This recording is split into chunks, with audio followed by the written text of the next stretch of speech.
Majestic mountains rise in the distance, framing a clearing. In the center stand two men, each holding a shovel and a flag patterned in black and white. One of them is named Kim Suho. At their feet, small, cute creatures look up, speaking in short phrases. Nearby, another man, Royd Frona, swings his shovel, striking the ground. The shovel embeds firmly, and from the point of impact, a vast blue digital grid radiates outward, spreading across the lawn until it reaches the foot of the distant mountains. This is the story of an ordinary civil engineer. From the glowing grid, particles take shape, forming a digital model of a sprawling metropolis. This engineer has changed the world entirely. Everyone present watches this process in awe. Royd turns to his assistant, Gabriel, and declares excitedly that it is all money.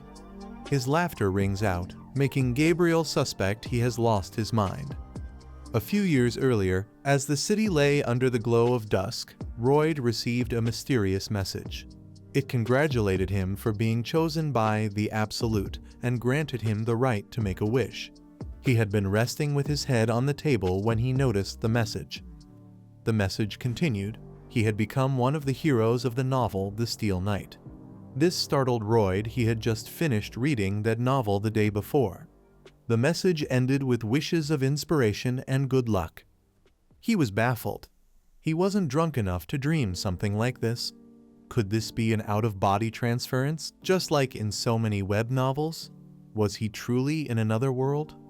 When he regained consciousness, he was lying in the suburbs, cold from the ground beneath him. Sitting up, he felt a deep chill run through his body. Confusion twisted his expression as he tried to understand what was happening, especially the strange sensation in his mouth.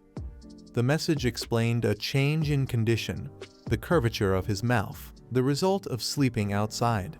Annoyed, Royd realized he had somehow taken over the body of the novel's hero. But who exactly had he become in The Steel Knight? In the story, this character lived in a village and slept along the roadside. Suddenly, someone called out to him, "Master." A man in a suit approached, explaining he had been searching for him for quite some time. Royd noticed a sword hanging at the man's belt. Moonlight glinted off the stranger's pale hair as he advised Royd to return to the estate. This stranger, Royd realized with shock, was Gabriel Azran, the very protagonist of The Steel Knight. Royd was sweating. Gabriel looked exactly as he did in the novel's illustrations, and he had the same name. In the story, Gabriel would one day become the most renowned swordsman on the continent. But at the novel's beginning, he was simply a knight serving Baron Arcus Frona and also the retainer of the Baron's eldest son. Could it be that Royd had become Roy Frona, the infamous prankster? The two men stood facing each other. Royd, displeased, did not hide his irritation. Gabriel denied the accusation of being a prankster, though he confirmed his name. Royd was still unconvinced, but at least Gabriel seemed to judge himself fairly. Gabriel looked pleased, which only fueled Royd's annoyance. Deep in the forest stood a wealthy mansion. Evening had fallen. Inside, Gabriel lit the fireplace, questioning why Royd had been lying on the road. The previous day, Royd had been drinking since lunch, eventually breaking all the dishes at the inn. Homesick, he had fallen asleep on the roadside. On Prankster's Day, the Baron grew concerned and sent Gabriel to retrieve him. Even if his son was troublesome, the Baron would still feel guilt if something happened to him. Wrapped in a blanket, Royd sat on the bed, noting that the room had no heating. Gabriel advised him to rest and promised to report to the Baron in the morning. As Gabriel turned to leave, Royd smiled and asked an odd question whether there was much light in their house. Surprised, Gabriel left without answering, closing the door behind him. Royd tilted his head in thought. He knew the entire story. After all, he had read the last chapter just the night before, lying in his small, narrow room. He knew what fate awaited the Frona family. At the very start of the novel, the Baron and his wife encountered vile robbers.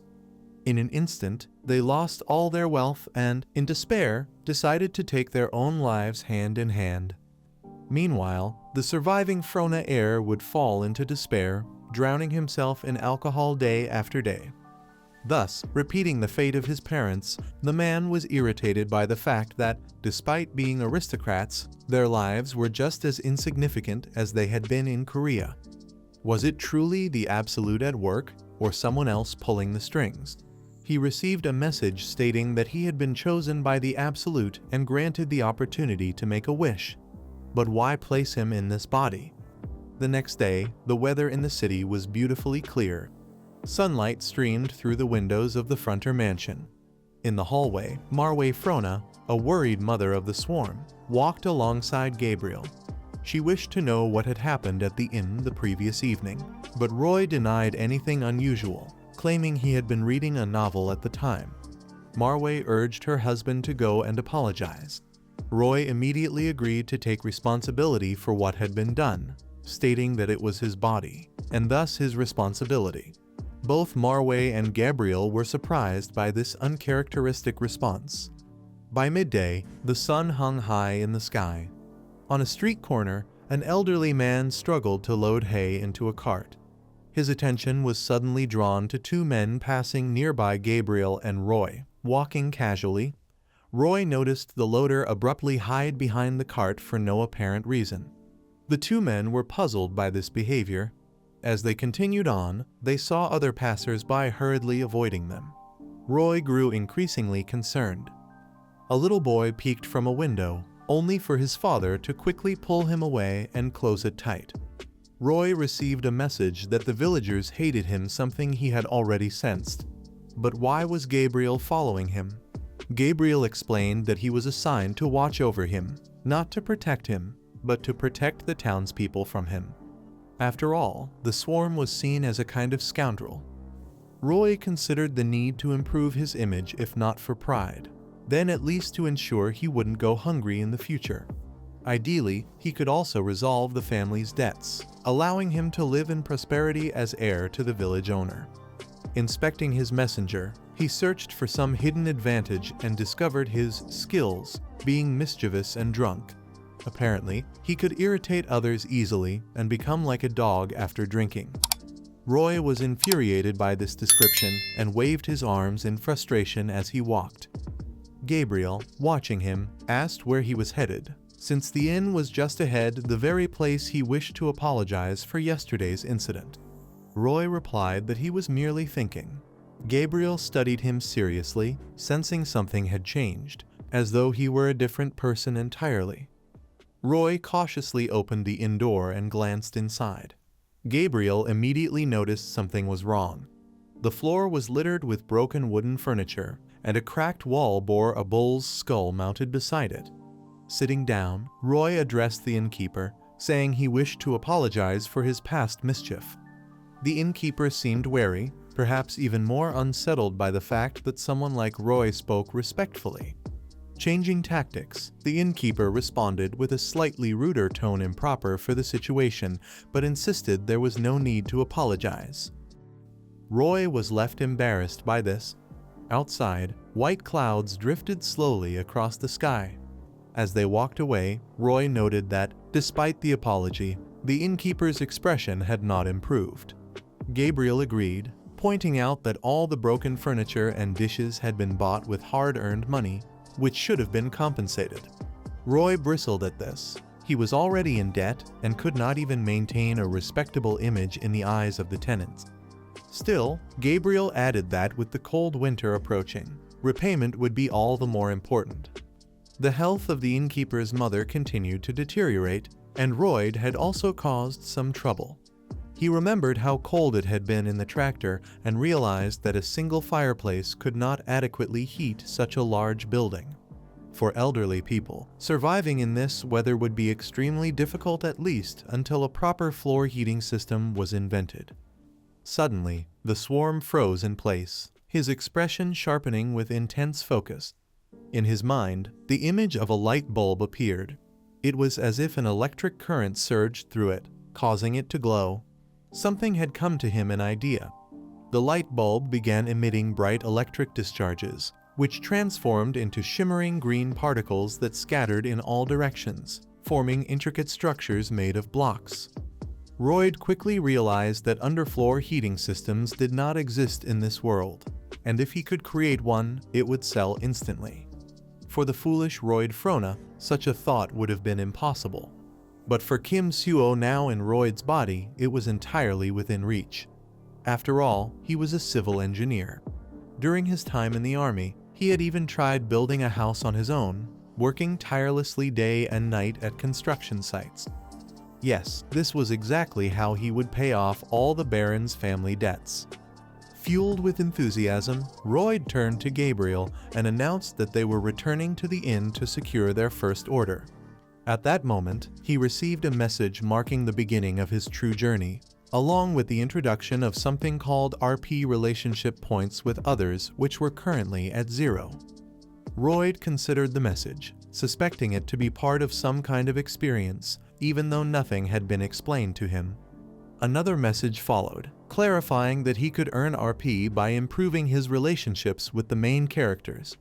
Then, the rogue noticed a blue sign floating above Gabriel's head, displaying his level of interest. To Royd's dismay, Gabriel's interest was at -30, a very low level. Determined to improve it, Royd smiled at the servant and tried to compliment him.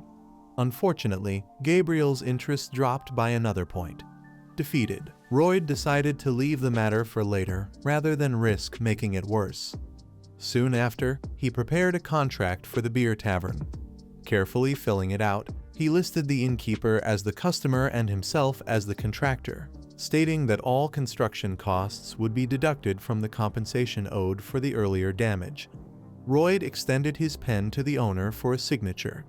Even though the man clearly didn't trust him, Royd wasn't willing to let that distrust derail his grand plan. He decided not to rely on manipulation, but instead spoke with a mix of casualness and authority, assuring the innkeeper that they would be seeing each other often and should trust one another. Surprisingly, the tractor driver signed immediately despite the contract being little more than a scrap of paper. Still, the first contract was in place, and Royd confidently told the owner he would not regret it. White, fluffy clouds drifted overhead as Royd stepped into the yard. He confided to the servant that there was no need for exact calculations yet, as the plan wasn't fully refined. Gabriel, however, remarked that forcing someone into a contract was simply a new level of arbitrariness. Royd shot him a suspicious glance, concluding that Gabriel had no grasp of logical thinking or of concepts like cognitive distortion, the flawed belief that what has always been true will always remain true. Gabriel, in turn, reframed it as experience and statistics, but as Royd pointed out, those were all based on the past. Gabriel seemed puzzled had he ever heard such reasoning before. He watched as his master declared that they would make the innkeeper and his mother smile, bringing them joy. Royd then picked up a shovel and began digging, convinced that this smile would be the foundation of his livelihood. He dug, carried, tamped, and repeated the process tirelessly, while the servant silently observed. Using lumber from a warehouse on the estate, he constructed a central wooden frame for the foundation, employing a traditional Asian method of building with wood.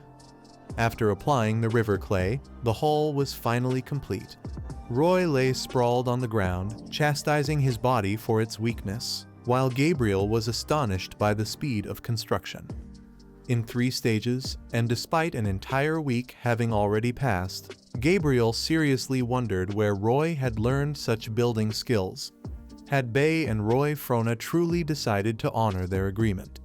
Roy stood doubled over in pain before the newly completed structure, but there was no time for rest. Completely drained, he still needed to cut the wood. Summoning the last of his strength, he raised his axe. Yet it felt as though something unseen held his hands down. Gabriel stepped forward and took hold of his master's axe. Roy was bewildered by the gesture, but when the servant removed the tool from his hands, he realized Gabriel intended to help. Roy specified that he needed boards measuring 2 to 1 heel, demonstrating the size with his palms. Gabriel, moving with practiced ease, tossed a few logs into the air.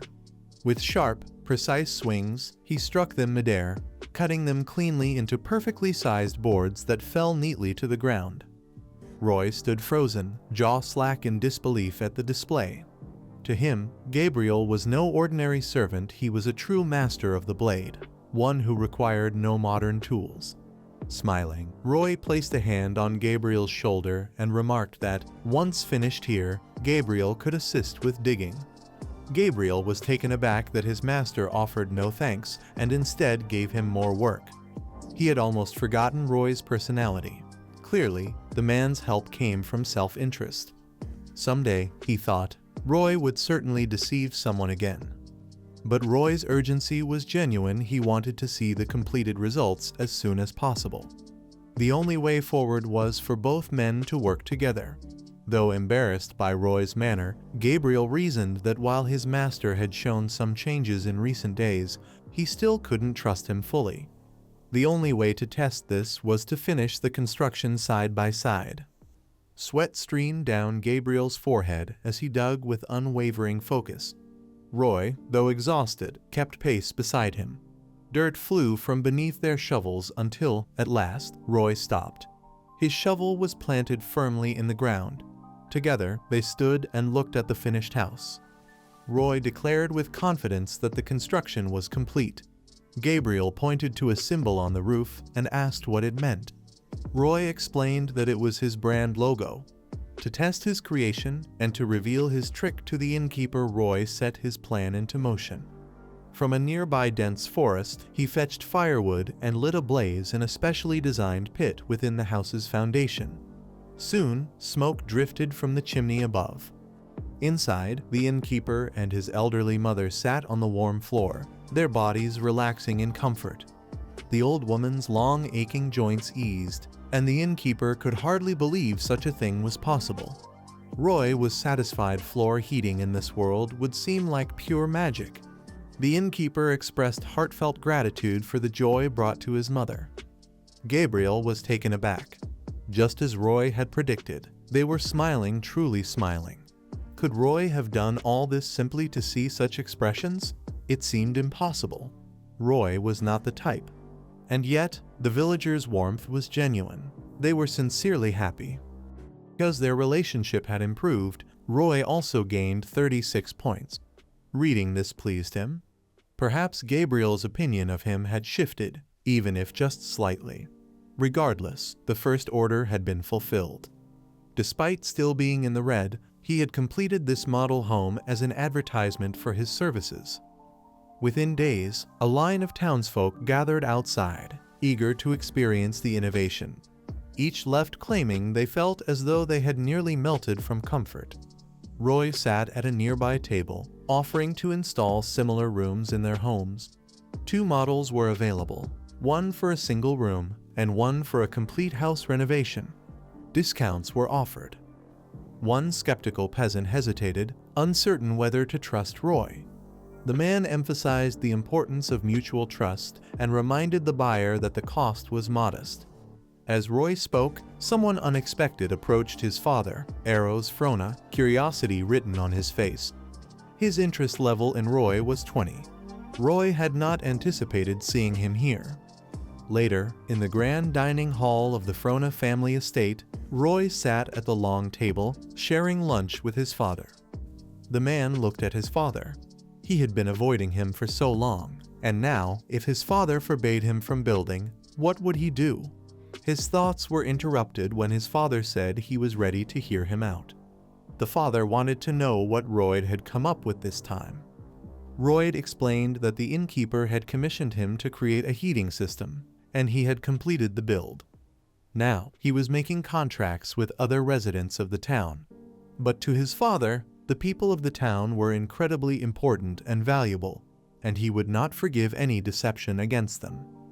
Roy assured his father there was no need to worry, even though no one seemed to believe him. With that, the man decided to leave. His father assumed he was doing this because of the family's financial situation. After all, he had eyes and ears and must have already realized everything. The father told his son not to worry, promising he would handle the problem himself.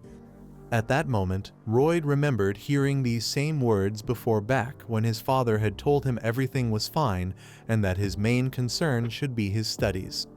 At the time, Royd had truly believed it, but now he knew it was a lie. Nothing had been fine. He didn't want to be miserable because of someone else's financial troubles. Still, he supported his father and said he would try his best. A few years ago, he should have told his father the same thing. Walking down the corridor, Royd counted the number of orders and deposits he had already received. Then, he encountered two men loan sharks named Medoff and Silo. They passed by without even greeting the Baron's son. Royd found their behavior curious and watched as they entered his father's room.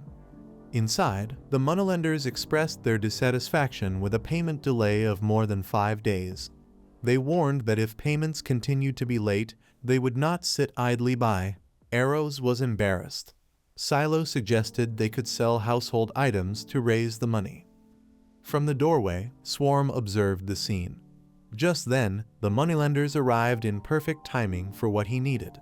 Swarm's RP was at 36 points, some earned by improving his relationship with Gabriel, but he still didn't know where to invest them. The messenger explained that he could spend the points on talents to improve his skills. As the messenger began downloading, a glowing blue circle appeared beneath Swarm's feet, revealing his knowledge in mechanics, soil hydrology, structural mechanics, water supply systems, and the design of steel and concrete structures. The messenger was impressed at the extent of Swarm's knowledge. Based on his abilities, he could improve certain skills for 15 points each. Though Swarm didn't fully understand what was happening, he knew he had enough RP to upgrade 2 skills. First, he chose to gain knowledge of basic topographic surveying. His eyes glowed green, and he realized he could now calculate everything himself without using GPS. Then, he acquired the skill of basic level design, a huge advantage, as he had recently struggled to draw a project on paper. This would make his work far easier in the future. Still, he wondered if Gabriel's help would be enough. If only he could acquire some heavy equipment. The messenger encouraged him, saying there was something else Royd could obtain. Royd could hardly believe it. He was being offered a random phantom partner to help him with everything. But to activate it, he needed 50 orp. He was frustrated, as he didn't have enough points and only had one opportunity left. He seriously considered the Phantom's potential. If his assumptions were correct, their combined strength would be equivalent to heavy machinery. To get it, he would need to gather more RP, which meant getting the main characters interested in him. Meanwhile, one of the moneylenders slammed his palm on Baron Frontera's desk and proposed a vile solution. If the Baron had no money, he could sell his wife and children for a large sum. Arrows was furious at such a suggestion, creditor or not. There was still a line of decency. Suddenly, a moneylender entered the father's room carrying a sack. He was surprised to see the man, but upon learning who he was, tried to insult Frontera's son by pointing out his supposed lack of manners. Royd stood his ground and firmly asked the men to show their invitation letter.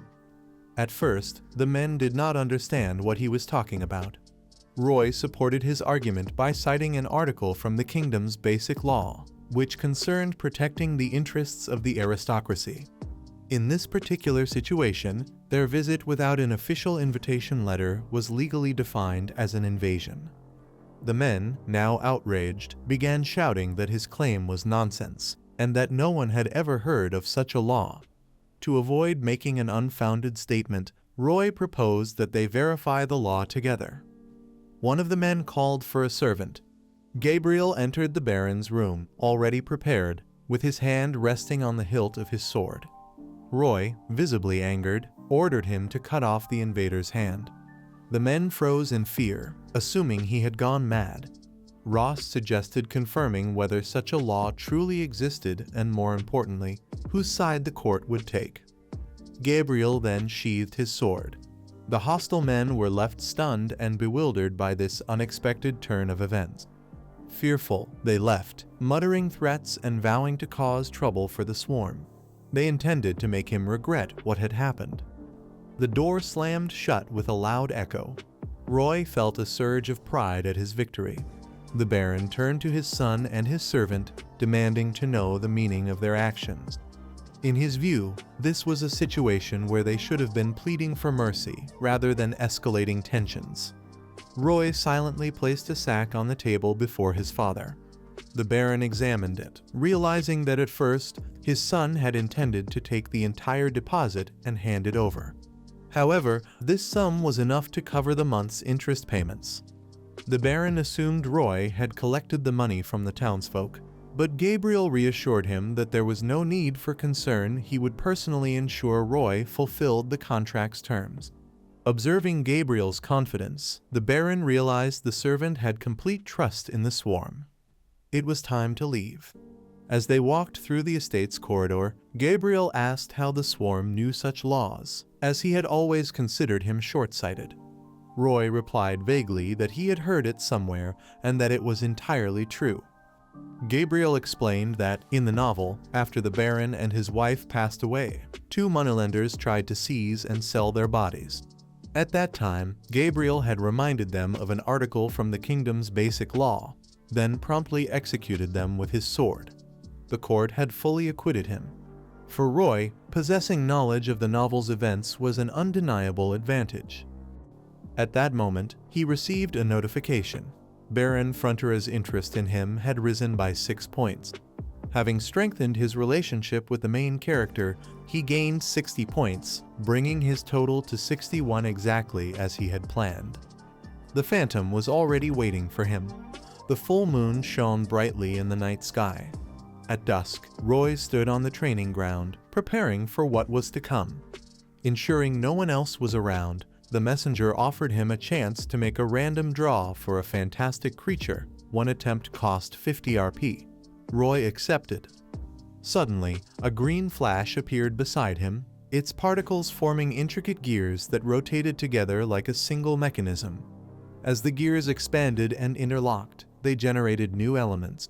Roy watched, captivated, as though witnessing magic. The green particles condensed into a spell-like construct, emitting an unpleasant noise before a bright light began radiating from its center. The light coalesced into the face of a small, hamster-like creature. Roy was puzzled. The tiny creature hopped to the ground at his feet, gazing up at him with sparkling eyes, its size minuscule compared to Frontera's height. The swarm dismissed it with a mocking remark, which deeply offended the hamster, causing its eyes to fill with tears. When Roy turned to leave, the creature began making indignant noises. Curious, he asked what the hamster could do and requested a demonstration. The hamster pointed to its cheeks and began chewing, then suddenly spat out a crumpled piece of paper. It was an instruction sheet for a litter box. According to the instructions, the litter box was a cute hamster that required care and affection. Alongside the paper were colorful sunflower seeds capable of altering its form. A red seed would enlarge the hamster to a giant size for 12 hours, while a blue seed would return it to its smaller form. The blue seed needed to be given before the red seed's effect wore off. A set of both seeds cost 1 rup. Roy wondered if the hamster could grow to the size of a human. Since the creature could not speak, he decided he would have to find out for himself. He reasoned that if hamsters were naturally skilled at digging, then one the size of a man could become an incredibly useful helper. Roy handed the hamster a red seed. The creature devoured it in an instant. Before the man's eyes, the hamster began to grow at an astonishing rate, soon becoming so massive that it rested against the swarm's face. Suddenly, the man was thrown several meters away by the force of a powerful push. He could hardly believe what he was witnessing. The hamster now stood at least 10 meters tall. Looking down on the swarm, he received a notification about a skill, Padong Level 1 Digging. The swarm barely managed to shout the rodent's name before it began burrowing at incredible speed. Another skill notification appeared, Level 1 Earth Fortification. The hamster lay flat on the ground, spinning rapidly from one place to another. A third skill followed, Level 1 Cheek Puffing. The hamster stood with its cheeks puffed out, staring at the swarm. In a flash, it spat out an enormous boulder, landing it right in front of the man. The boulder was larger than the swarm itself. The man felt both astonished and satisfied he had finally solved his heavy machinery problem. However, he knew that appearing in public with such a magical hamster would draw unwanted suspicion. Ultimately, he decided to carry a book of callings and introduce himself as a genius recruiter, using that as a cover to solve his labor shortage for large-scale construction projects. White, fluffy clouds drifted lazily across the sky another quiet, ordinary day in the city. Royd stood on the beach alongside a team of workers, instructing them to repeat after him that safety was the top priority. The men, however, were drowsy and inattentive. But what else could one expect from the 30-man force belonging to the Baron of Frona? Royd couldn't help but laugh at their half-hearted responses, which sounded more like the indifference of soldiers collecting pay without working. He wondered why they hadn't already been disbanded, considering the Baron's heavy debts. No bonuses would be given, they already had enough labor. Addressing the soldiers again, Royd stressed the importance of unity and cohesion. After all, the purpose of an army was to fulfill assigned tasks. He recalled that during his own time in the military, they had done more digging and weeding than actual training. He pointed toward a pile of earth as an example of fruitful work completed the previous night, though in truth, the pile had been dug in only half an hour. Their current mission was to restore the estate, beginning with the construction of a boiler house for its residents. To do so, they first had to move all the soil to the designated location. Unsurprisingly, the workers were neither inspired by the owner's speech nor encouraged by the prospect of the labor ahead. Royd had expected such a reaction. Suddenly, a man approached him, Senior Knight Newman of the Barony of Frona. Newman sought clarification on the orders given to the men and expressed that the royalty expected him to speak. There were 3 knights serving the estate: Newman, Byram, and Xavier Azram, the protagonist of this story. At the start of the tale, only Byron and Xavier would remain loyal until the estate's fall. Newman, however, would be the first to betray the Baron, selling information to the intruders. Royd thought it unfortunate that such a man held the position of senior knight. The newcomer asked Royd directly what he thought they were doing. The knight could not believe that Royd was forcing the army to perform menial labor. As a senior knight, Newman found this intolerable. Royd dismissed the objection as nonsense, explaining that he was earning money to pay off debts with the Baron's explicit permission. Still unconvinced, Newman accused him of deceiving his lord and exploiting the army for personal gain, recalling the young master's past as supposed proof.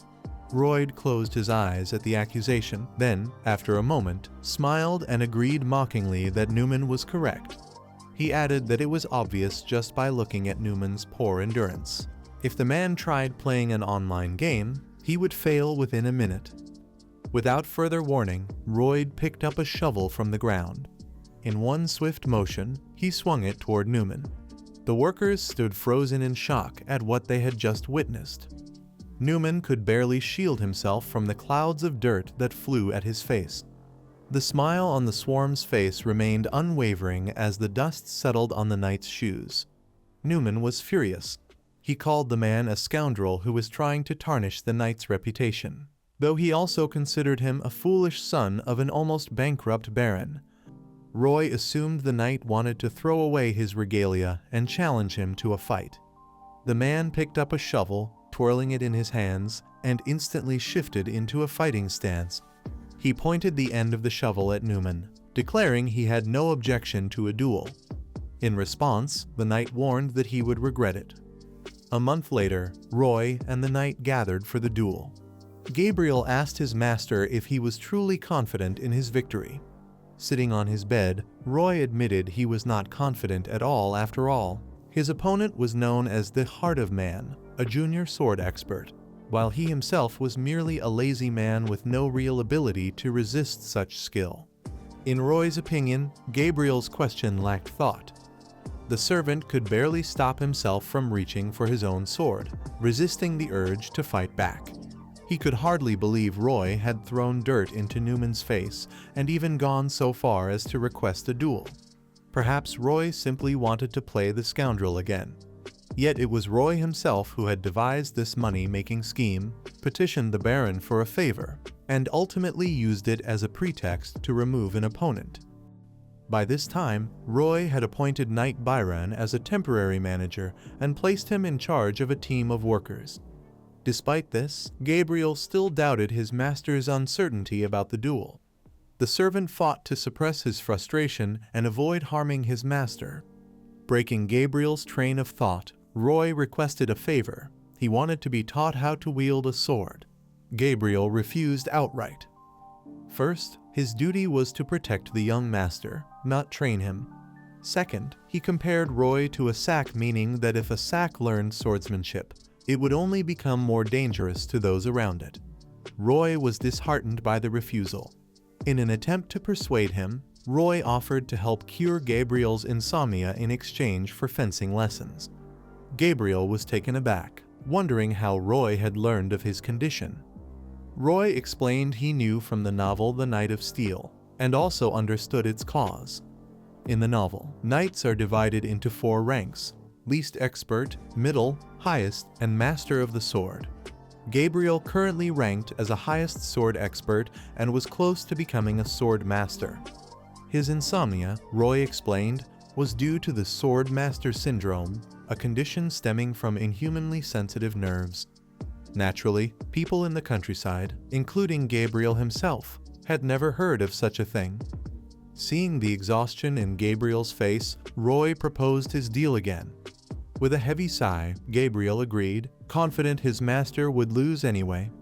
After all, he had tried countless remedies for his insomnia, ranging from cognitive behavioral therapy to aromatherapy, without success. Before long, Gabriel had dozed off with a pillow in his arms while sitting in his chair. Roy had, quite unexpectedly, succeeded in curing his insomnia. It was the first time Gabriel had fallen asleep while studying magic techniques, specifically the 18th technique, reading aloud detailed instructions for iron and concrete structures, a task dull enough to send anyone to sleep. Now, Roy was determined to master every fencing skill Gabriel possessed. The weather was sunny and warm when Gabriel ordered his master to run 50 laps. Roy was stunned, but he turned and began running without complaint. Gabriel watched his young master's marathon carefully. It was grueling, but the boy showed promise. When he finally reached the finish line, exhausted, Roy asked to learn something more engaging. Instead, Gabriel told him to start the second lap. Roy complied, but when he returned to Gabriel, the servant expressed doubt that he could finish. The third lap proved far easier than the second, most likely because if Roy had begun whining, Gabriel might have made things even harder for him. The servant would have said he could not do it and turned away from him. Gabriel gritted his teeth and silently agreed with this assumption. Roy intended to run to the end, determined to see what Gabriel would do. Then, a message appeared. The passive skill freakishness had risen to level 4. Everyone who saw him thought he was insane and wanted to strike him, but the swarm denied possessing such a skill. Dust rose from beneath his feet as he ran. In truth, he was exhausted, and denying it would be a lie. Yet this was nothing compared to his life in Korea. Back then, he had no family to offer him warmth. Every morning, he awoke in a crowded gashiwan. Every day, he carried bricks to the 4th floor of a villa. Every night, he loaded trucks with boxes. All this was just to keep himself from starving to death. He constantly dreamed that someday things would improve. Each time, he repeated the same words in his mind: "Hang in there, Kim Suo. It will get better. You're doing well. Just a little longer." Kim felt as though he was reaching for a cherished star. He froze, waiting for the moment it would come within reach. But the star remained far away, and then it vanished completely from sight. Kim Suo sank into deep despair. Compared to that pain, this was nothing. Roy continued running in circles. Seeing this, Gabriel told him that, in recognition of his sincerity, he would teach him fencing. A notification appeared in the messenger. Gabriel's opinion of him had improved by 1 point. However, his overall opinion still stood at -28. He also gained 18 points for a slight improvement in his relationship with a key character, bringing the total score to 29 points. Night was falling over the city. Moonlight streamed through the windows of the Frontier mansion. Newman was speaking with Eros, voicing his outrage over the actions of his son, Royd. His father believed that Royd had come to his senses recently, though he was probably mistaken. His moral duty required him not to interfere in the duel, especially since Royd was to become the heir. Thus, the father asked the knight to refrain from being too harsh on his son. Arcus requested only that Royd be brought back to consciousness without being maimed. Newman accepted the Baron's request, though he doubted he could honor it during the duel. He intended to end the young scoundrel once and for all, and if the Baron tried to make trouble over it, Newman would kill both him and his wife, disguising the murders as suicides. Then, as planned, he would leave the city to seek a better life. Thanks to the young scoundrel, this plan might come to fruition sooner than expected. A month passed since Newman's last conversation with his father. A dueling arena had been prepared on the grounds where Royd had trained, and the opponents now stood facing each other. Seated at the judge's table were Royd's parents, along with Gabriel and Bainon, ready to witness the fight. Holding out his sword, Newman asked Royd if he was ready. The young frontier stood with a shovel in his hands, holding it upside down. Slinging it over his shoulder, he confidently declared his readiness. Newman smiled and ordered the knight to prepare to receive his full measure. The audience was shocked that the swarm intended to face Knight Newman in combat. Newman's eyes burned with indescribable anger and malice. Gabriel explained that the shovel was made of metal and had been specially ordered from a blacksmith. Royd's father was ashamed, believing his son was making a mockery of the duel.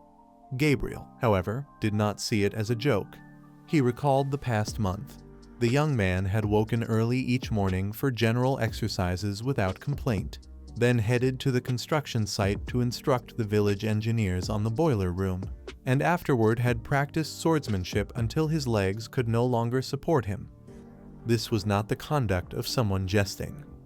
The servant was certain that Royd was completely serious. Eros then announced to all present that the duel between Frontier's swarm and Knight Newman was about to begin. Newman assumed a defensive stance, his sword aimed at his opponent. The swarm gripped his shovel and offered his adversary a faint smile. Gabriel immediately noticed his host's foolish stance. Newman swung his sword at the man, believing he was being mocked. Royd, however, stood calm and confident, waiting for the perfect moment. Just before the blow could land, he leapt aside. Eros and his servant were genuinely surprised by this sudden reaction. Newman, unwilling to concede, made a second attempt to strike him down, but the swarm skillfully deflected the blow once again.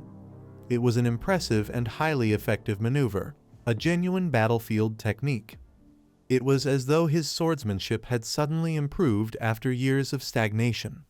Newman paused in shock, though Royd saw nothing unusual in this. In Korea, every man was familiar with such techniques. It was a modern hand-to-hand combat style, akin to a bayonet charge followed by a crushing strike designed to knock an opponent off balance. Even his shovel proved versatile, capable of serving as both a weapon and a shield against sharp attacks. Another strike aimed for Newman's side missed its mark. Changing tactics, Royd placed his feet on the shovel, preparing to leap from it. The knight was perplexed by this unorthodox approach. Gabriel initially thought he was joking, yet there was a determined seriousness in his movements. Perhaps it was no joke after all. Newman rushed forward again. The first weapon Royd had prepared for this duel was his shovel. The second was the foundational fencing skills Gabriel had taught him. The knight could not understand how someone he had deemed a drunk and a layabout could become so formidable. The third element in Royd's arsenal was his synchronized ability to control the shovel, a first-level digging mastery that required becoming one with the tool in both body and soul. The stronger the synchronization, the more effective his strikes became. Gabriel's opinion of him rose by 1 point during this fight. The defensive skills he displayed impressed the onlookers, increasing their regard for him by 2 and then 3 more points. Over time, Royd had accumulated 97 points in total. The messenger even suggested he learn an additional digging skill worth 40 RP, but Royd was already confident in the techniques he had mastered and saw no need to yield. Steam flared from Newman's nose. Realizing his current approach would not suffice, he prepared to use something that would be dangerous against any ordinary opponent. A shimmering blue magical sphere began forming around him. Gabriel immediately sensed trouble magical energy was gathering in Newman's chest. Royd quickly recognized what was happening. The knight was forming a mana heart. When the process was complete, Newman gripped his sword with deadly intent. This time, the duel was no longer a game.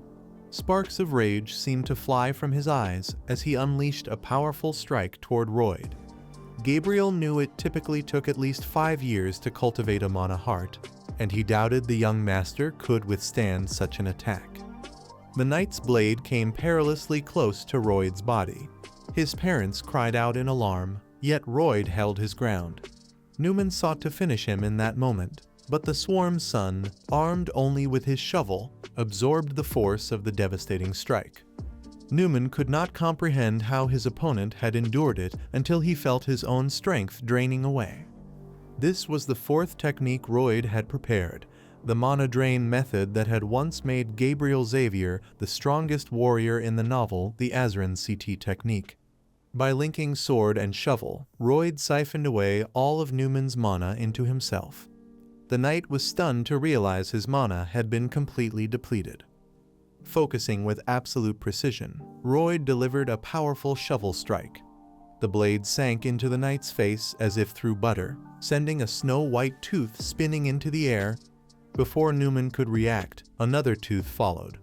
Royd then struck him with the shovel's handle, and, lifting it high above his head, cast a final, humiliating glare at his opponent. The once proud knight, unable to resist any longer, collapsed face first into the dirt. Gasps echoed among the onlookers. Eros and Gabriel watched their young swarm with pride, while others could only call the victory madness. None could believe the young master had bested Newman. The Baron stepped forward and formally declared Frontieras Swarm the winner of the duel. Lying on the ground, Newman could only wonder how this upstart had managed to defeat a master swordsman like himself. Royd approached the knight once more, intent on emphasizing his victory. Let's just say the knight was shaken. Suddenly, the man raised his shovel, prepared to deliver one final blow. The toothless knight lay frozen on the ground, awaiting Frontera's next move. The father turned to his son, puzzled at his intent, since the duel was already over. But the young master seemed unmoved. This was the moment of reckoning. Horror spread across the father's face as he tried to stop him. Guards rushed forward, pulling the swarm away from the knight, urging him to desist. Byron suspected he had lost his senses, and Gabriel seemed to think the same. Royd eventually calmed himself and told the guards to release him. Meanwhile, Newman lay motionless on the ground, covering his head with his hands. The guards and the owner stood quietly by the knight, but only for a moment before the swarm broke free again, striking his opponent across the back. The guards tried to restrain him, but their efforts proved futile. Gabriel, watching closely, suspected that Royd was hitting in a way that would not cause serious harm. His face remained calm, almost as if he already knew exactly how the scene would unfold, just as he had 15 days earlier. 15 days before the duel, Royd had asked his servant to teach him the Arakan mind technique. Gabriel was taken aback by this request, but Royd saw nothing unusual in it. After all, aside from simulating magma, the technique could draw mana from the surroundings and convert it into one's own. Gabriel was baffled by how his master even knew of this skill. It was a secret, incomplete method he had never shared. But Royd countered, claiming Gabriel himself had mentioned it on the night he had helped him fall asleep. The servant could not fathom how Royd could know of something that, technically, did not yet exist. Gabriel refused to teach him, but Royd insisted he could help complete the technique once he learned it. Seeing his master's unshakable confidence, the servant agreed, if only to test the possibility. Royd drove his sword into the ground, listening as Gabriel speculated that perhaps his mana heart was naturally drawing mana in from outside, which then rebounded. The young frontiersman realized that, to his heart, external mana was foreign. However, if the source altered the mana before absorption, it would not interfere with his mana heart. It would instead need to be connected separately, rolled up, stored, and used like an auxiliary engine working alongside the main one. Gabriel was convinced it was possible, though he had no idea what an engine was. Royd was thrilled this was something he had merely imagined, yet it seemed to function. Gabriel could tell from his master's expression that he knew far more than he was letting on. And so, they completed the Asrian mind technique, a challenge that had long plagued Gabriel.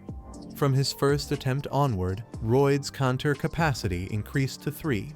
With practice, he could reach 4 or even 5. Gabriel's opinion of him rose sharply, though Royd's interest lay solely in the mana absorption aspect. Gabriel had expected Royd to defeat the Knight of the Numans, as the young master of the swarm possessed the ability to do so, but his victory was absolute. Standing over his opponent, Royd's father shouted for him to stop and spare the knight's reputation. Royd halted, confused by the mention of the knight's reputation. He asked his father to check beneath the tablecloth where he had been sitting. Arrows lifted it, revealing a stack of envelopes. Shocked, the father began to examine their contents.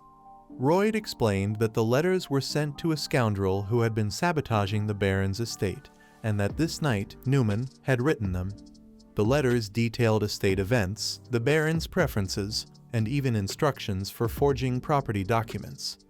Newman was stunned. He had hidden those letters securely within the walls, yet last night, Royd had sent a peddler to retrieve them, an errand that was carried out without delay. Arcus was stunned by what he saw and heard. As expected from the novel, he was portrayed as a good man, someone whose removal would cause a great uproar. The Baron felt sorry for him, but the statement lingered. A good leader and a good person were very different things. Royd offered his assistance in dealing with the man, suggesting what he believed to be a fitting punishment: place an angry rat on the knight's head, then cast him out of the manor, mutilated by the rodents. Alternatively, he could be demoted to the rank of an ordinary soldier and given a chance to correct his behavior. This proposal outraged many, who insisted such treatment was unacceptable. Arcus agreed that the punishment was far too severe for the offense and decided the man should be given a final opportunity to reform his last warning. Byron supported this wise decision, recognizing it as a valuable lesson for others. The Baron's choice was met with unanimous approval. Royd turned to Newman and asked if he had any objections. Newman said he did not and thanked him for his mercy. Young Frona was moved by such clemency. Yet, she pondered, if everyone treated wrongdoers kindly, would they truly repent for the sake of forgiveness? More often, they would grow bolder, exploiting such leniency. Newman believed Baron Frona would come to regret his decision, certain the knight would seek revenge against him and his son. Royd noticed the knight's smirk and warned that it would be his last smile. Newman could not grasp the man's meaning. The young frontline soldier reached into his pocket, pulled out his small hamster, Pong, and cheerfully offered it a red seed. Once the hamster swallowed it, Royd, wearing a cold expression, tossed the furry creature high into the air. As it soared, Pong cracked open the seed shell and consumed the contents. Almost instantly, the rodent began to grow, its size increasing dramatically with each passing second. The knight's parents gaped in shock, and Gabriel, along with Byron, watched with bated breath. Onlookers throughout the town were puzzled, startled, and even a little afraid as the enormous beast descended. The crowd scattered in panic, but Newman sat frozen in disbelief, his single good eye wide open. The knight, realizing too late that he should run, was overtaken by the massive hamster as it crashed to the ground with tremendous force. The impact sent dust billowing into the air and left the earth around it fractured and cracked. Although Royd felt a flicker of pity for the knight, he ordered that the creature drive him away, solving the problem of the troublesome manor resident once and for all. It was a sunny, warm day in the city. The giant hamster busied itself with important work, its paws rapidly digging into the earth. In no time, it had carved a canal through the entire street. Gabriel, curious, asked what Pong was doing. The reply was simple: the rodent was preparing to widen the road. In the process, humble laborers suddenly took on the skill of master craftsmen. Once, there had been a city called Rome, famed for its roads. Among them was the legendary Appian Way. Now, Royd intended to build something similar, starting from the Baron's home and ending at the Eastern Hill. Gabriel expressed surprise at the need for such a project, but Royd assured him that, in time, the town would become a popular destination for visitors. The servant then inquired about the source of Royd's knowledge, how he had conceived a heating system no one had ever heard of, and how he could summon beings from beyond. To Gabriel, it seemed like magic of the highest order. Cautiously, he asked if Royd was truly their rightful master. At that moment, Royd sensed a dangerous shift. Gabriel was beginning to doubt him. The man began to sweat, and Gabriel listened intently, awaiting a reasonable explanation for this sudden change. Kim Suo, even when reading about this guard in the novel, knew the man's capabilities. He could easily deduce if a stranger had taken the body of the Baron's son and would eliminate him without hesitation. Still, Royd had no reason to fear. He possessed a special skill designed for such situations, one he had honed in secret from everyone. His special skill was perseverance. Gabriel believed that his young master once indulged in days of secret drinking, but Roy denied this, saying the servant was not with him every hour of the day. Perhaps he truly had been a reckless fool and a partygoer before, but Gabriel knew nothing of what had occupied him in recent times. Yet how could the master explain his sudden magical prowess? Even experienced mages sometimes fail at such feats. In his defense, Roy decided to ask the servant directly how he could manipulate mana so effortlessly despite being barely in his 20s. Perhaps someone had taught him. Gabriel did not consider himself a brilliant magician, yet Roy tried to persuade him otherwise. This exchange gave the servant pause for serious thought. Using his quick wit and persistence, the young master swiftly ended the conversation and went about his business alone. Roy began to grow uneasy over the abrupt discussion with the servant. Soon after, the man approached the Bion Knight, requesting him to monitor the work's progress in his absence. The knight agreed, assuring him that everything would be handled. Gabriel insisted on accompanying him, stating it was his duty to protect his master. Roy offered no objection, and together they set off. Their destination was a place along the trail of an unpaid debt, leading them to a small town within the Redhead estate. On the way, they passed a wooden sign that read "Hotel." Inside, a man suddenly slammed his fist on a table and began swearing this was the house of the intruder, RHS. He cursed loudly, unable to believe he had lost all his money, vowing that those responsible would pay. Another man, cloaked in black, approached and remarked that such was the risk of gambling after all. That was how the man earned his fortune. Realizing the gambler could not pay for his services, he announced that he would be leaving immediately. The gambler, however, insisted he could pay and even offered more if the man stayed. The problem was that RHS could only make money by deceiving others, but now too many sought revenge on him, forcing him into hiding. Hearing these words, Roy assumed they were speaking about him and kicked the door open. RHS and his partner were stunned understandably, as they had never met in person before. Roy introduced himself, ensuring there was no doubt about his identity. The shock and fear on their faces were unmistakable. In an instant, the cloaked man ordered his men to flee. The large man in the black robe scooped up his boss and leapt with him straight through the window. They landed in the city center, the big man still carrying RHS. Frowning in concentration, he was confronted by Gabriel, sword drawn. Gabriel swung the blade with precision, aiming to intimidate. He ordered the cloaked man to hand over RHS, assuring him no harm would come if he complied. Events unfolded exactly as Roy had predicted. They had attempted escape through the window.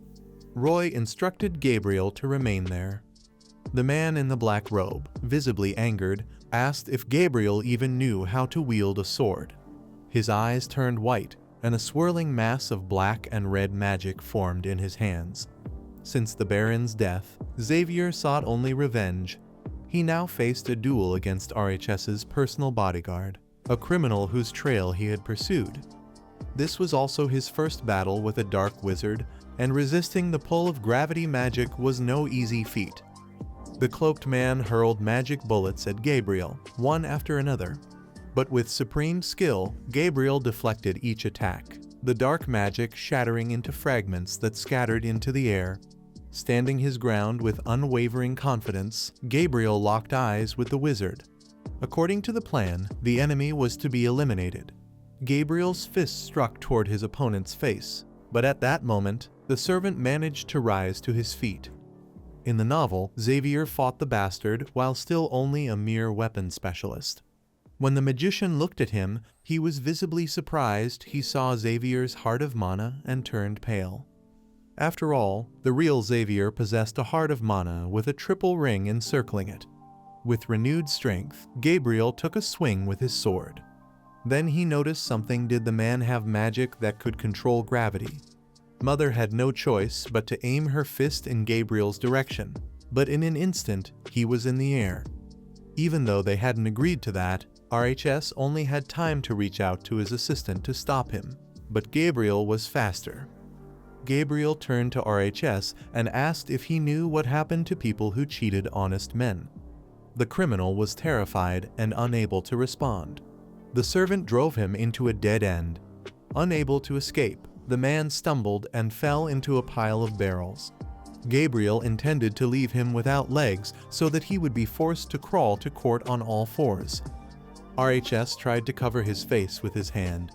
Gabriel raised his sword to strike, but at that moment, RHS ordered him to stop. Blocking the criminal with his own body, RHS faced the servant. The young frontier man justified his action, saying that Gabriel was not going to act wisely after all. If the man went to court legless, he would be punished too severely. At that moment, Gabriel realized he had almost committed the same kind of crime as this bastard. Would his master now also show compassion for others? The city lay silent under the night sky, the moon peeking out from behind drifting clouds. In a small room, a frightened RHS sat tied to a chair by ropes near a table, uncertain of what was to come. Across from him, Royd sat with a calm expression, hands folded in front of him. Royd decided to offer a bit of encouragement so the criminal would not be so afraid. After all, when lives are on the line, people tend to be greedy. They will do anything if they think there's a chance. The criminal didn't understand what this man was getting at. Royd shared his thought that taking the man's head would be too cruel. This gave RHS a flicker of hope that forgiveness might be possible.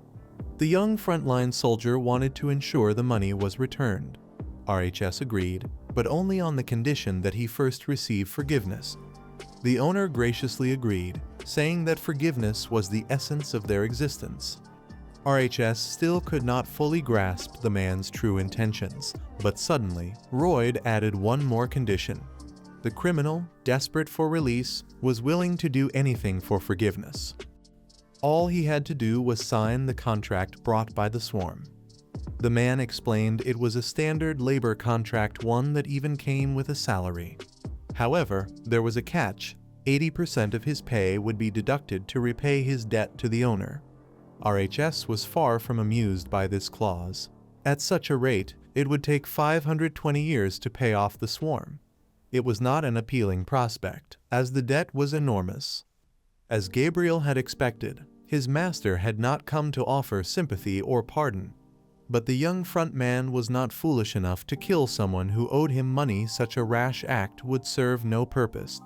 Instead, he intended to drain every last coin from him for the rest of his miserable life. The disheartened Royd asked why, for the sake of all that was good in the world, they would offer him such a slave-like contract. His words surprised the young Frona. They had no choice but to force him to sign it. And so, in tears and despair, the criminal signed the slave contract. The next morning, sunlight spilled gently over the land. A chariot carrying 3 men traveled along a forest road. Gabriel told his master he had managed to extract some money from Royd enough to cover interest payments for several months. However, the owner replied that the money would be used solely for construction. In Roy's opinion, 30 workers were no longer enough. Frona wondered why none of the townspeople had responded to his job posting. Perhaps his reputation had simply preceded him. A few days later, the men returned to their hometown and approached Frontera's estate. A sign announced they were in need of laborers, offering 20 gold pieces each. Before long, a line of eager men formed in front of Roy's table. Roy was surprised to see so many people. He had assumed they hated him, and Gabriel was certain they did. Yet, his master had promised to install the heating system on time and at a low price. He had also punished the traitor of the estate by having him brought before a higher court. Roy claimed he wanted to prove himself reliable and worthy of trust. He could hardly believe it was that simple until his thoughts were interrupted by the next man in line, who was interested in the job. Roy explained the details and how to sign the agreement, but before doing so, the man expressed his gratitude to the Baron's son. Roy was taken aback. The man explained that his child often fell ill whenever the weather turned cold, but thanks to the young master's heating system, this year he had no such worries. He bowed deeply, sincerely thanking Roy. The young heir was touched by the man's words, though slightly embarrassed. After all, his true motivation had been profit. The man added that he had relatives in the nearby Raken estate who also wished to have the underfloor heating system installed. To him, this was the first step toward prosperity and expansion. Roy realized his efforts had not been in vain. He immediately began considering a price increase, citing additional travel costs. His expression revealed he was ready to accept payment on the spot. Gabriel found this troubling, but Roy insisted he needed the funds to purchase materials. Gabriel still struggled to believe that the entire project had a purely mercenary purpose. Why else would Roy be building a road through the center of town? As they reached the top of a hill outside the city, Roy took in the view and spoke to his servant. He told Gabriel that sooner or later, nothing would be left on this mountain. Gabriel was confused, so Roy explained that producing the heating system required large amounts of wood. In time, only stumps would remain. Puzzled, Gabriel asked why they would continue if it meant destroying all the trees. Roy replied that he had decided to stop constructing the Appian Way and would instead begin mining coal from a nearby cave. He was already planning to sell it at a high price once news of his heating system spread, knowing people would find the offer irresistible. For their own townspeople, he would offer a small discount. Gabriel thought the plan was unfair, even cruel. Could Roy truly be that calculating? Yet, if they refused, the estate's debts could not be repaid.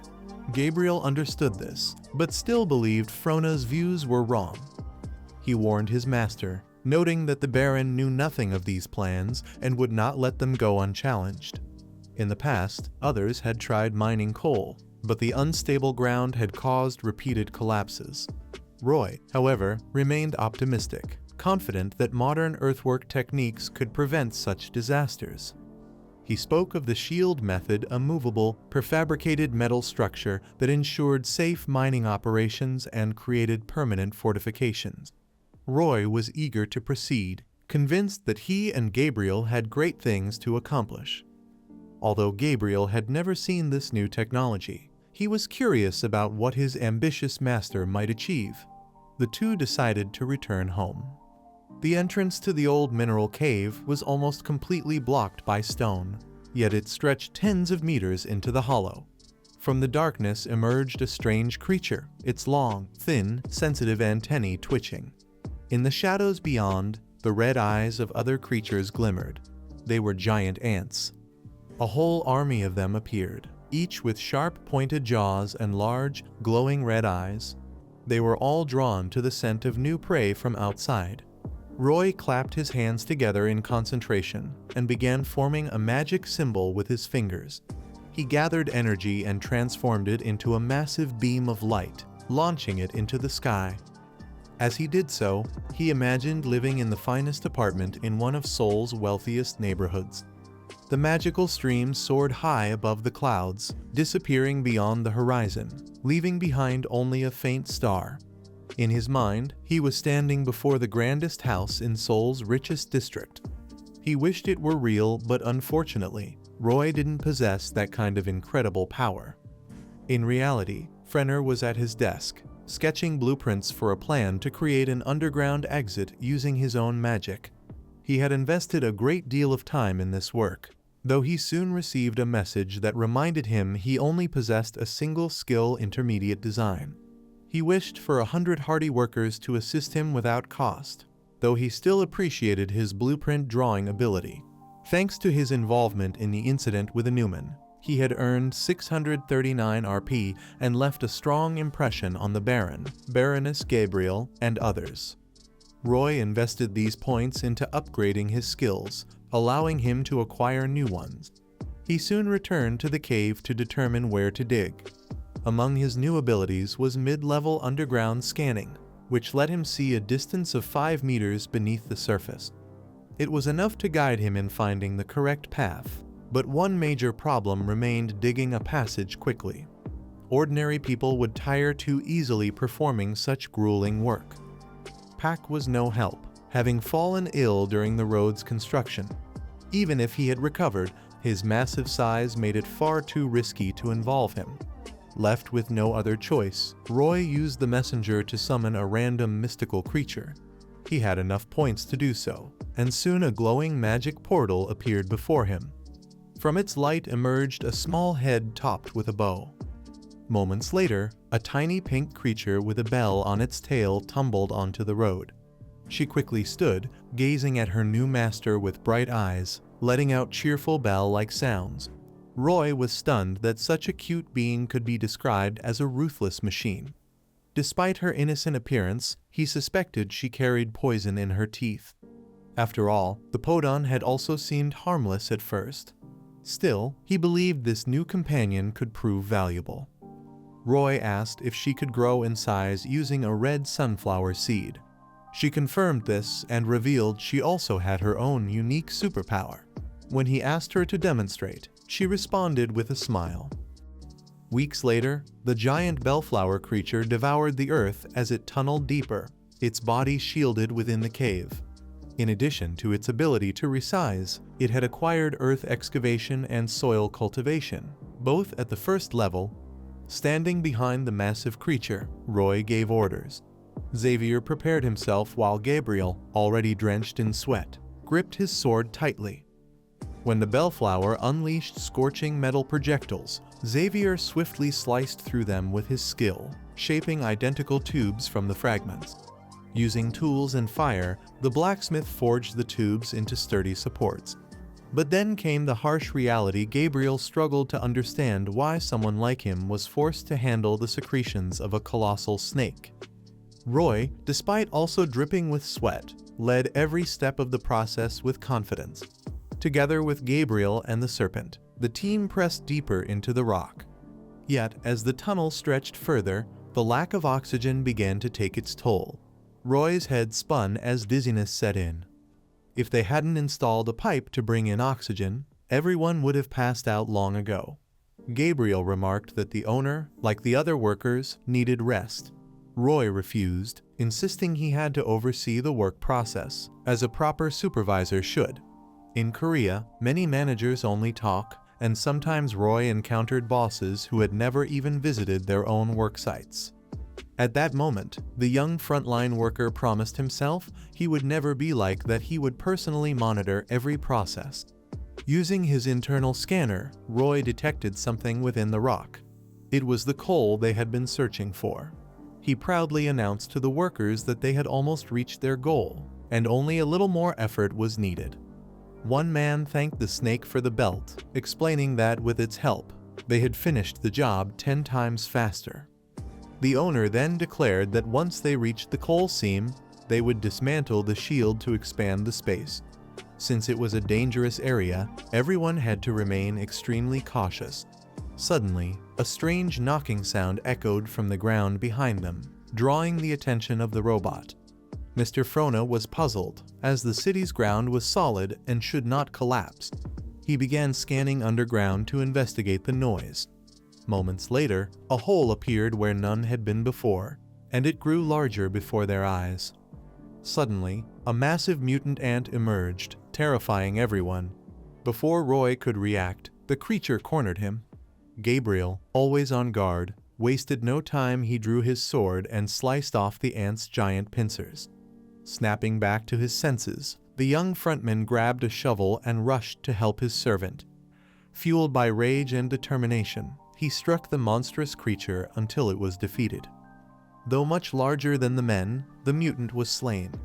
Roy was baffled by its appearance, as such creatures had never been mentioned in the novel. But there was no time to relax. This was only one mutant ant, and an entire swarm was approaching from the crack. Their glowing red eyes lit up the darkness as they advanced. Roy immediately ordered everyone to evacuate the cave and head outside. Xavier courageously confronted the creatures, cutting them down one by one. Roy could not tell how many remained. Hundreds, perhaps thousands. If they reached the surface, the entire city would be doomed. Gabriel was weakening from the lack of oxygen, and their enemies could not be destroyed without explosives. Even if the cave collapsed, there was still a chance the ants would reach the surface. Roy froze, unsure of what to do, until Gabriel slapped him, forcing him to focus. Gathering his thoughts, Roy realized he had little time left. Gabriel could not hold them off much longer. Concentrating intensely, Roy pieced together every factor until an idea struck him like lightning. He seized a torch and turned to Xavier, declaring that they would attack and push forward. It sounded reckless to Gabriel, but he admitted it might work. Xavier fought furiously, slaying dozens of ants with his sword, while the men charged forward with desperate determination. By evening, a worker rushed to the frontiersman estate to deliver grim news to Baron Arrows. Shocked and alarmed by the ants' appearance, Arrows learned that all the workers had been evacuated safely except for Xavier and the swarm, who remained trapped in the tunnel. Furious, the Baron prepared to seal the mine entrance, but the swarm's father donned his armor and hurried with the worker to aid his son. Meanwhile, Gabriel continued battling the ants inside the cave. He could not understand why they kept attacking, as their numbers only grew. Roy cut him off sharply, saying he was too busy to explain. The only small relief was that, for now, the ants remained in their holes. Even though the situation was terrible, Xavier was almost on the verge of not caring about the heat or the lack of air. Despite the swarm of ants, he used his underground scanner to quickly get to the bottom of the problem. There had to be methane somewhere in this dungeon. After all, Cooled was a place where methanogens thrived, and layers of methane gas were scattered throughout the mineral veins. If he could find it, he would immediately blow up the ants. The man carefully inspected every corner of the cave, and soon enough, he found layers of methane gas. Roy quickly drove his shovel into the ground and asked Gabriel to hold the ants back while he dug. Using his speed and skill, Roy pushed himself to reach the methane layer as fast as possible. Suddenly, a Needon crept up on him unnoticed, but Xavier reacted instantly, removing the pest from their path. Roy continued digging tirelessly while Gabriel fought off the fierce creatures. Then, a deafening sound echoed through the cave. Startled, the men instinctively covered their ears and eyes. From the depths of the tunnel emerged a massive pink ant 10 times larger than the others. The men instantly realized it was the queen. One of her jaws alone was taller than Xavier. Roy hoped that the servant could somehow overpower her, but Gabriel knew his own limits and admitted it was beyond him. Yet, they had no choice. The queen lunged at Xavier. He activated his heart of mana to brace for defense, while Gabriel searched for her weaknesses. for her, their blows were insignificant, but Xavier pushed himself to hurt her any way he could. His attacks only enraged the queen further. Still, as long as Xavier held her off, Royd could keep digging without interruption. Amid the battle, a strange hissing rose from beneath the swarm. Royd grabbed a torch and ordered Xavier to retreat with him toward the exit. The furious queen chased after them. The men reached the narrow entrance they had used before and leapt through. Royd turned back for a brief moment, spotted the queen, and hurled his torch at her. The burning flame struck her head, bounced to the ground, and frightened the other ants, who scattered deeper into the tunnel. The enraged queen pressed forward to finish them, but at that moment, methane gas leaked through a crack in the tunnel and ignited from the torch's flame. A massive explosion ripped through the cave, engulfing the queen at its center. Blown several meters away, Xavier shielded his master's body from the blast. The ants could only watch in horror as their queen burned in a fiery vortex that soon consumed them as well. Amid the chaos, a falling stone struck Xavier's head, but he continued to protect young Frona. At the mine's entrance, the workers, along with Byron and Arrows, heard the thunderous echo of the explosion. Overcome with emotion, the father wanted to rush in after his son, but Bayern stopped him at the last moment, warning of the danger. Inside, the men lay amid a pile of stones and smoke. Royd regained consciousness, his ears ringing painfully from the blast. Struggling to his feet, he spotted the queen's lifeless head and realized his plan had succeeded. Looking at Xavier, he saw the servant had shielded him and apologized for the scratches Xavier had suffered in the explosion. But then he looked up and noticed the cave exit was completely blocked by fallen rocks. Things had turned grim. Suddenly, dizziness washed over him. A warning message appeared, alerting him that his body lacked oxygen. He already knew. That was why he had to find a way outside fast. Using his scanner, Royd estimated the rubble to be about 5 meters thick. The oxygen level was dropping dangerously low, but young Frona had no choice. He had to dig for Xavier. Inside the bell, Gabriel regained consciousness and saw his master. His vision blurred, and the only thing he could hear was his master saying they had to escape together. Royd declared that he would not leave them behind. At that moment, Gabriel lost consciousness again and collapsed. The messenger expressed admiration for the young frontier's determination to stay with Xavier. Gabriel's opinion of him improved by 6 points, bringing Royd's total to 157 points. He was breathing heavily, gasping for the last gulps of oxygen. With nothing left to lose, he pulled himself together and turned to the messenger, activating the search for knowledge that could help him develop new skills. The messenger began processing data, scanning him, and searching for the knowledge he needed. It found the skills mana absorption, mana processing, and mana increase.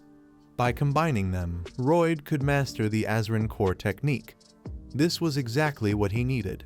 The young frontier had been training relentlessly since his duel with Newman, confident in his ability to keep improving. Without hesitation, he agreed to receive the technique, spending 15 RP. In an instant, Royd obtained the Azran core technique at the 5th level, single ring. A small blue spark appeared in the darkness, forming a ring that he felt deep inside.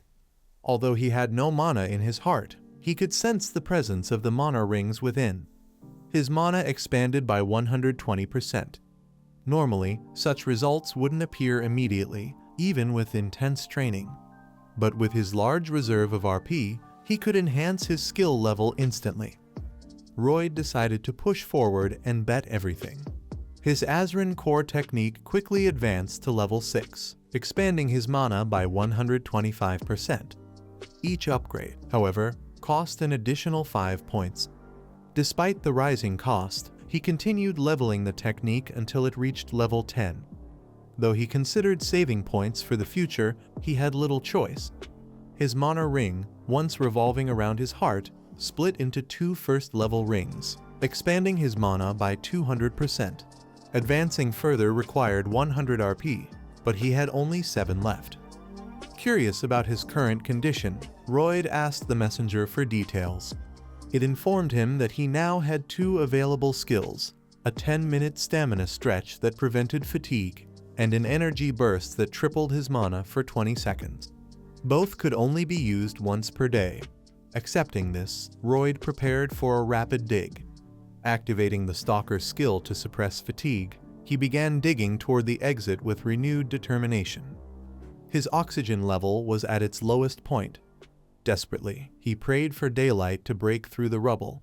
Using his scanner, he pressed forward despite the suffocating air. Suddenly, he noticed a tiny crack, the very gap he had been searching for. It was the way out. Earth flew faster than ever from beneath his shovel. Behind him, Gabriel and Belle still lay unconscious. Gritting his teeth, Royd continued without pause, even as oxygen dwindled to his final breaths. Only 3 meters separated him from freedom. Exhausted, he collapsed to his knees, his shovel falling from his hands as the skill faded. On the verge of despair, he decided to unleash his energy release skill. Rising to his feet, he seized the shovel once more. Every second was precious. He dug furiously, knowing the skill lasted only 20 seconds. Just 30 centimeters of earth separated him from the rescue hole. Meanwhile, there was no oxygen left. Having dug through such a large stretch of earth, Royd no longer had the strength or air to continue. He collapsed powerlessly on the ground, only 30 centimeters away from the exit, so close, yet so far. As despair set in, Royd thought about how quickly it could all end. After all, as the son of an influential man living in a remote area, he had only dreamed of a quiet and normal life. It felt as if his story had come to a close. But suddenly, he heard a strange and familiar sound. With the last of his strength, Royd lifted himself onto his elbows to see where it came from. At that moment, a giant hamster named Pong Long, familiar to him, emerged from the ground. The sight filled Royd with joy, bringing a smile to his face. Fresh air flowed into the tunnel, and Royd immediately smelled freedom. Encouraged, he forced himself back onto his feet, telling himself that the peaceful life of a baron's son was still waiting for him. Night had already fallen, and twilight blanketed the city. Inside the cave, a torch burned brightly as Arcus, Byron, and the townspeople pressed through the tunnel in search of the missing men. Though warned by the darkness, the Baron was determined to go all the way. Suddenly, he stopped when he noticed a figure moving in the depths of the tunnel. A few meters ahead, the silhouette of a man carrying something on his back was coming toward them. It was Royd, rescuing his humble servant. In that critical moment, the use of his special skills allowed Royd to surpass human limits. Combined with Azin's new core technique, this had an immense impact on him. As a result, a new third-level skill power mode became available, enabling him to operate the core technique even under severe exhaustion. Frontera's father recognized his son instantly and ran toward him, shouting his name. Confused and drained, the young warrior carried Gabriel and the bell on his back, barely registering his father's presence. When the man reached him, Royd finally collapsed into his arms along with the servant. By deep night, the ordeal had taken a toll on everyone. But at dawn, the city was already buzzing with gossip and speculation about the events. In the streets, 2 men argued about the young swarm master, how they viewed him before and how they saw him now. One claimed that his nephew had been at the very center of the battle and saw it all with his own eyes. He explained how, when the giant ants attacked, the young baron thought first of saving the workers rather than himself. The entire town seemed to be discussing Royd and Xavier's bravery. Though opinions varied, everyone agreed that this swarm was unlike any they had faced before. Meanwhile, the subject of all this talk was lying in bed under Gabriel's careful watch. The young frontline soldier needed time to recover. After a long rest, he finally opened his eyes. Xavier, who had waited anxiously, was relieved to see his master conscious again. Soon, Royd received a message. The people of Frontera's estate and the townsfolk were deeply impressed by his heroic actions. Whether awake or half-conscious, he barely understood the words, but the messenger informed him that he would be rewarded with extra RP points for his achievements. His scoreboard updated to show 507 points. Realization washed over him he had become a hero. The added reward of 500 rupiah filled him with pride and joy, renewing his energy. The next morning, the settlement was alive with activity. Workers reinforced the tunnel walls and resumed their daily duties. Suddenly, a long-awaited visitor caught their attention. Royd, along with Fra and Gabriel, returned from the mine.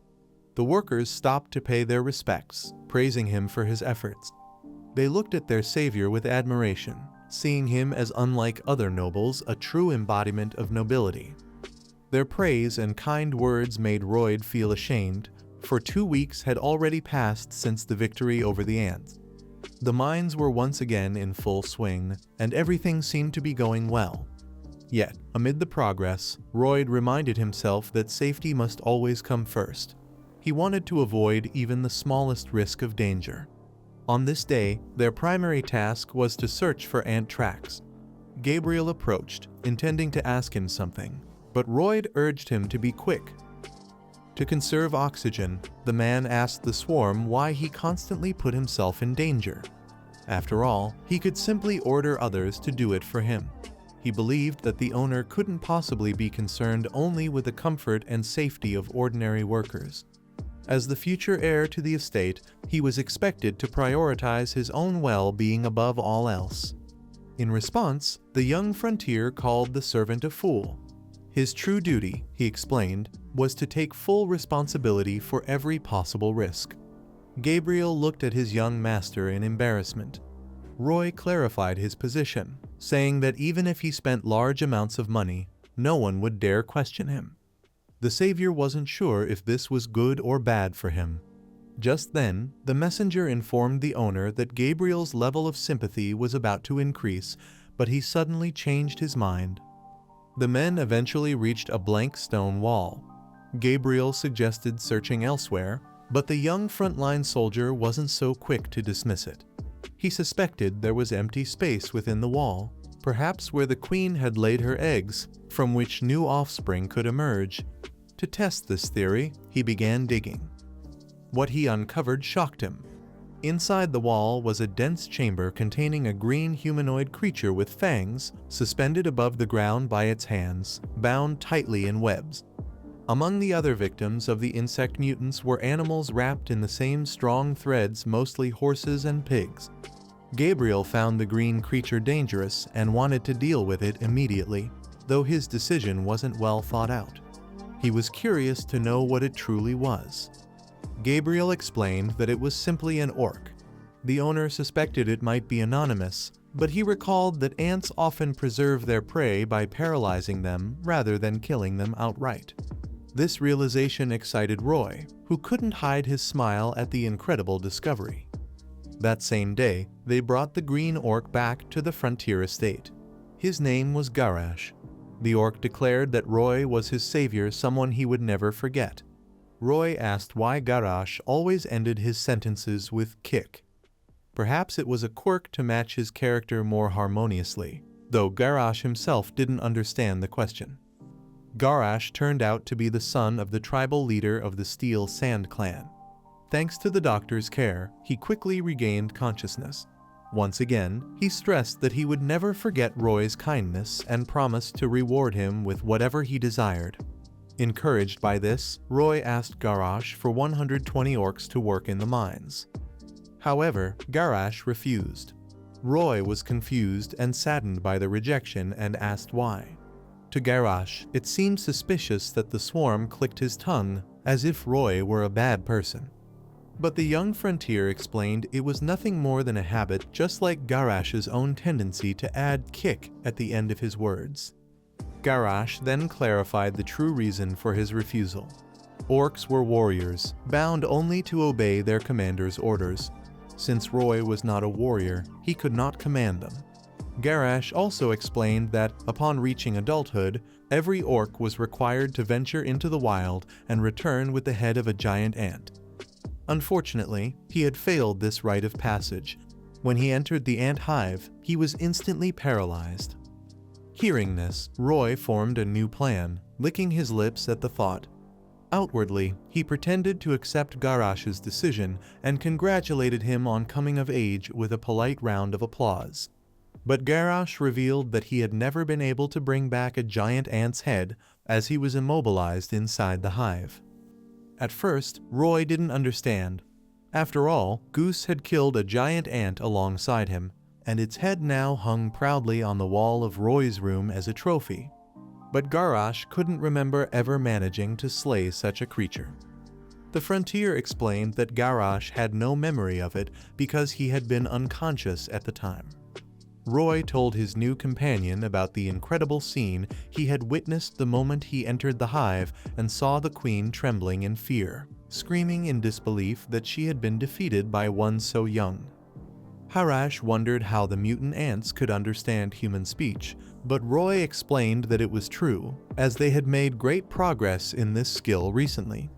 The man emphasized that it was thanks to Arash that it had become much easier for him to locate their hive. Gabriel, however, couldn't understand why the owner was so confidently lying to his new friend about his incredible feats. In truth, the man only wanted to support the orc, who was embarrassed by his failure, and give him hope. Roy placed his hands on the orc's shoulders in a friendly manner, finishing his speech in an atmosphere of trust. In the end, the young frontline soldier once again confirmed that they had overcome the giant ant together, declaring that Harash was an unsurpassed warrior, just like Roy himself. The orc was sincerely ashamed and embarrassed after receiving such heartfelt words in his direction. On this positive note, the man decided to bring up the subject of helping 120 orcs return to work. This time, Gash expressed his full and unquestioning agreement.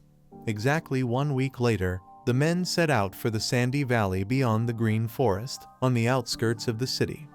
Before long, the three of them reached the village of the Steel Sand Orcs. Their wigwams were fascinating, built from wood and bones, decorated with their national symbol, the coat of arms. It seemed that the long journey in search of labor was finally over. However, the tribal leader and Barrow's father, Akush, regretfully informed Roy that they would not be able to fulfill his request. Roy was shocked that the orcs would refuse him, but he did not lose hope and politely asked the chief for the reason behind his decision. Akush explained that his people were not strong enough to take on such a task. To remain strong, they needed to eat meat, and if they didn't hunt, their muscles would weaken. The loss of strength, he said, would lead to the decline of the Steel Sand tribe. Therefore, they could not afford to reduce the number of warriors who went hunting. Roy interrupted the explanation to ask if they truly needed to hunt every day. The chief confirmed that they did otherwise, their muscles would weaken quickly. Gabriel found it absurd that the orcs were so obsessed with their own muscles, but he explained to the owner that for these creatures, protein and strength were the very meaning of life. He suggested that perhaps it was best to abandon the idea altogether. Still, Roy considered the orcs' needs and thought of a compromise. He proposed to the leader that if the meat could be preserved for several days, they would not need to hunt daily, which would free workers for his mine.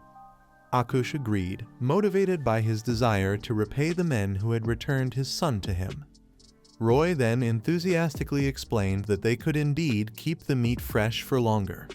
But before continuing, he recalled the moment when they had first arrived in the orc village. Barrows had cried out for his father's name. Akush, with tears in his eyes, could hardly believe he was seeing his son again. Barrows ran as fast as he could to meet his father, who in turn rushed to embrace him. Humans and orcs alike watched this moving reunion as father and son collided in a powerful embrace, clinging to each other with overwhelming emotion. The ground itself shook with the force of their reunion. Roth thought to himself that if he had stood between them, he would have been crushed to dust in an instant. At the same time, he realized that if he could recruit 120 such brave craftsmen, their production would increase 1,000-fold. There was yet another moment that deserved attention. Harash proudly presented his father with the head of the mutant ant queen. Akush, filled with pride, announced to his people that a celebration would be held in his son's honor. Later, Roy had the chance to watch the orcs train. To his astonishment, they used golden items and jewelry as workout equipment. Golden columns were lifted like ordinary dumbbells in their gym. The young frontline soldier could not comprehend what he was seeing. It seemed as though the orcs were pulling these treasures out of thin air, for such precious items were worth 10 times more than any sports equipment. Impressed, the Great One signed a construction contract with the leader of the tribe. In this way, they secured both the labor they needed and access to the orcs' hidden wealth. The men intended to build a stone-cold storage facility for preserving meat, and in return, they would receive various precious items. However, Gabriel quickly realized that they would need special tools to work with the stone. The servant had never heard of such a vault before, so he decided to ask his master about it. Ruth explained to Xavier that royal wizards could keep food fresh using the cooling power of ice magic. A cold store served the same purpose, but without the use of magic. Gabriel was astonished by his master's knowledge, though Xavier made no effort to explain how he knew such things. First, they needed granite to build the storage, since it was strong enough to withstand the task. Roy pointed to a granite rock to make his words clear. Something told Gabriel that acquiring the stone would not be easy, and Roy confirmed his suspicion. Although they had no explosives with them, they did have a substitute. The young front man turned to Gabriel and pointed at him. After all, Xavier already had a man capable of producing explosions. Xavier realized that his master wanted him to handle the situation. This moment marked one of the key turning points in the novel The Steel Knight. The story described the legendary city of Mamam, perched atop a cliff and surrounded by a pink glow. The city was trapped within a magical barrier, where thousands of refugees were imprisoned. It was Xavier's duty to save them. By this time, Gabriel had nearly become a sword master, his mana heart already possessing the 4th mana ring. For a time, he stood powerless, watching as the mana of the captives was drained away. Determined to save them, even at the cost of his own life, he unknowingly created a new skill of propulsion. His secret lay in protecting his main mana heart with one ring, while channeling the power of the other 3 into a single devastating blow. The combined force flowed from his mana heart into his hand, and then into his sword, resulting in a massive explosion. The blast wave launched Xavier into the air before he crashed back down to the ground. From that moment on, this explosion became a signature technique, one that, alongside Azram's mind technique, would define the legend of the Steel Knight. Roy asked if such a technique could be used again. Gabriel, however, demanded to know how his master had learned about it. Roy insisted this was the first time he had even thought of the idea, and though his words seemed honest, Xavier saw deception in his eyes. Still, the embarrassed Roy quickly urged Gabriel to try. Despite his doubts, Gabriel believed his master would find a way to bend events to his will. The young front man then reminded Gabriel to always wish others well, and promised that if Xavier succeeded in applying the theory, it would be a great advantage for the Baron's son. Gabriel stepped toward the granite rock and prepared to unleash the propulsion technique. He shielded his mana heart with one ring, then forcefully released the other 3. With a decisive strike of his sword, he channeled the full force of the rings into the stone. A brilliant light burst from the point of impact. For a moment, Roy thought Gabriel had succeeded on his very first attempt. From the cloud of dust, Xavier's silhouette emerged. His clothes were torn, his expression grim. He demanded to know if his master had planned this outcome. Roy denied it, apologizing for what had happened. But Xavier was satisfied this time. At least, the master's plan had worked. Now, it was the young Frida's turn. The messenger told the owner that Xavier was grateful for this lesson, and Gabriel's level of sympathy for him increased by 3 points. However, the overall level of sympathy for the host remained at -11. Gabriel also received 54 RPS for improving his relationship with a key character, bringing his total to 561. Gabriel reflected that his master knew his skill and should use it to protect the Baron, yet now it was being applied to construction. Roy interpreted these words as gratitude from his servant, though that was not the case. From that point onward, the construction progressed at a much faster pace. The granite Xavier split and shaped was transported to the site by a hamster named Potom. The orcs, eager to keep people from straining themselves, took on the heavy physical work without being asked. Addicted to training, they treated the lifting and lowering of massive granite blocks as part of their usual exercise. Roy estimated that at this pace, construction would finish 5 times faster. For the next stage, however, they still needed ice and insulation. Roy asked Xavier how long it had been since he had sent workers to collect the insulation material. Xavier replied it had been exactly 3 weeks, they should have returned by now. Gabriel suggested the soldiers might be lazy, or perhaps something else had delayed them. Roy suspected something more serious may have happened on their way back. Concerned, Roy stood to set out and find his men, but Gabriel stopped him. Xavier then offered to search for the soldiers himself, believing it was too risky for the owner to go personally since they didn't know what had happened. Roy reminded him that they had already discussed this. He was responsible for organizing the construction, and, therefore, for the safety of his workers. Gabriel could only sigh and agree with his master. The 2 men set out on the road together, passing through sandy, rocky terrain where no plants or animals lived. Suddenly, Roy noticed a glove lying in the sand, one he had recently ordered for his men to use when handling insulation. While he examined it, Gabriel pointed out something else, a narrow crevice radiating a strange aura. Roy did not understand what was unusual, but Gabriel explained that the mana here flowed in a distorted, unnatural way, leaving everything blurred and unclear. Roy recalled encountering something like this before while reading a novel about the Knight of Steel. Realizing the connection, his expression hardened, and he ordered Xavier to leave the area with him immediately. Gabriel was confused by his master's urgency, but the swarm anxiously told Xavier that their soldiers were most likely no longer alive. The servant's words left Gabriel both shocked and afraid. Previously in our story, Roy and Gabriel faced an underground nightmare, thousands of mutant ants swarming through the tunnels, with even the colossal queen rising from the depths. Just when all hope seemed lost, Roy triggered a massive methane explosion, blasting the queen into flames.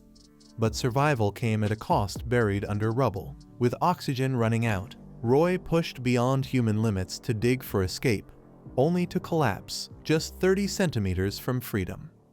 And that's when it happened. Pong, the giant hamster, burst through the earth, saving them at the very last second. But the real twist? Their fight wasn't over. From orc alliances to hidden betrayals and strange creatures bound in webs deep underground, the dangers only grew darker. If you missed any of the full story or want to catch up on the recent parts, all the links are in the description. Don't skip them, you'll want to see every detail. After a difficult journey through the rocky landscape, they reached the foot of a strange gorge. Roy noticed small piles of straw scattered near the entrance to a cave. He picked some up, surprising Gabriel, then clenched it tightly in his hand as he prepared himself. Roy explained to Xavier that they had arrived at the Ruan Gorge, a place mentioned at the very beginning of the novel as one of Xavier's goals, since the dark wizard Ruan lived there. Furious at the thought that this magician might have harmed his soldiers, Roy reminded himself that trespassing on private property was supposed to be punishable. Before he could continue, Xavier ordered him to follow into the cave. Roy had no time to stop his servant before Xavier stepped forward, triggering a magical reaction in the stone floor. It began to glow. Roy quickly pulled Gabriel back by the collar, just as a small explosion erupted where Xavier had been standing. Stunned, Xavier realized the cave was filled with magic traps. Roy asked the servant if he was truly a knight, because a real knight should be able to calculate such moments in advance. In the novel, Xavier had once fallen into the same trap when he was wounded and searching for shelter. But Gabriel never repeated his mistakes twice. The knight rushed toward the cave's exit, as the flow of mana in the city was unusual. Royd suggested the man apply his technique here as well. Gabriel understood that in a natural environment, mana remained in a constant, uninterrupted state of concentration within the atmosphere. This allowed him to detect where magical traps were hidden by sensing areas of unusual mana concentration. Trusting his instincts, Gabriel focused and quickly began leading his young master forward. Royd noticed how developed the servant's senses had become as Gabriel moved cautiously through the cave. Gabriel thought that Royd had only been lying to him before, insisting on things without proof. But now, everything was different. Xavier could not understand what was happening. How was the young frontman able to predict events before they occurred? Gabriel could not sense any unique energy from him, though it was possible the power was simply too great to perceive. In the end, the knight decided it didn't matter for now. They had to focus on what lay ahead and rescue the prisoners as quickly as possible. A few meters further, the men spotted a silhouette cloaked in black, holding a book. The figure immediately sensed intruders and turned toward them, pleased that his trap had worked. He closed his book with confidence, certain that he would soon discover who dared enter his domain. Believing his preparations were complete, he opened the book once again. Behind the stout metal door, tied-up workers sat huddled in fear. The magician selected one of them and, despite the prisoner's desperate pleas, dragged him by the neck into another room. The man was thrown into a red magic circle inscribed across the ceremonial hall's floor. The dark sorcerer had everything he needed: his circle, his ruthless resolve, and most importantly, a young human life. He raised his hand sharply toward the worker, who screamed and cried in despair, awaiting his grim fate. At that very moment, a voice rang out behind the magician. Shocked, he turned to see Royd and Xavier ordering him to release their man. Furious, the sorcerer could not understand how they had bypassed his traps. Fearing for his safety, he used his magic to lower the massive metal gate, sealing the intruders out. The curtain of iron slammed down, and thick white smoke began pouring from the cracks. Royd inhaled the last breath of fresh air and held it, knowing it was another trap. He remained calm, but Gabriel was not as fortunate. The magician had filled the chamber with sleeping magic, intending to incapacitate them for later. Royd activated his Zik skill, which allowed him 10 minutes without fatigue. A few minutes would be more than enough. Since Xavier had never relied on medicine for sleep, no sleeping spell could affect him either. Without hesitation, Royd dug a tunnel beneath the metal wall, pushing forward toward the sorcerer's hideout. To Gabriel, his master looked like a mole armed with a shovel, and he would have laughed if the situation weren't so dire. Royd gestured for Xavier to follow him underground. As the servant prepared to use his driving technique, the young frontman crouched low, covering his ears. Gabriel focused his mana into the rings on his sword and struck the ground with all his might, unleashing a violent explosion. The magician was stunned, horrified that ordinary people could wield such destructive power. When the dust finally settled, a gaping hole had formed in the ceremonial floor. From the shadows below, a hand emerged, Royd's hand. Clutching the stone, he pulled himself upward, his face carved with fury as he advanced toward the magician. The sorcerer had never witnessed such a monstrous force before. The wizard kept his magic ready to repel the intruders. With a sharp movement, he directed it all toward the floor. In an instant, a terrible two-headed giant emerged from the glowing magic. Even though his previous attempts had ended in failure, this was his most powerful creation yet. The creature was virtually invulnerable, protected by steel armor that was nearly impenetrable. Its massive arm began to swing toward the men. Roy warned Gabriel that this would not be an easy battle and pointed out the monster's weakness: its legs. But before he could finish, Xavier recklessly rushed forward. Activating his propulsion technique, Xavier launched himself at the magical giant. With his sword, he unleashed a tornado-like wave that struck the monster's head in one incredible blow. Gabriel followed up, splitting the magician's creation cleanly in half from head to toe. The wizard's face twisted in horror and disbelief. He could not accept what had just happened. Roy was equally stunned, unable to comprehend how Gabriel had managed to use explosive power as an auxiliary force, giving him the strength to cleave the giant in two. His own novel had never mentioned such a technique. Meanwhile, Gabriel stood calmly over the defeated creature, fearless and resolute. The men stood tall before the trembling wizard, who realized that no matter what he did, he could not overcome them. Roy leaned forward and, with disdain, reminded the magician that because his workers had disappeared, construction on the young Frona had come to a halt. Since this was the magician's doing, he was obliged to pay compensation. In desperation, the wizard dropped to the ground, begging for his life and apologizing for his misdeeds. But Roy was uninterested in excuses. He wanted repayment for the damage caused. Sensing his intent, the magician quickly offered them valuable treasures in exchange. Amused, the young Fronteras agreed and proceeded to the storeroom where the prisoners were kept. Gabriel informed the owner that the captured soldiers were exhausted, but their lives were not in danger. Roy was pleased by this news and pressed the magician further, asking why he needed so many people, especially when they would likely die within days under such treatment. The magician hesitated, then confessed his intentions. He had been conducting unusual experiments, hoping to discover a way to bring people back to life. Roy frowned, demanding to know why. Kneeling, the magician's voice trembled with grief as he revealed the truth he sought only to restore his wife and son.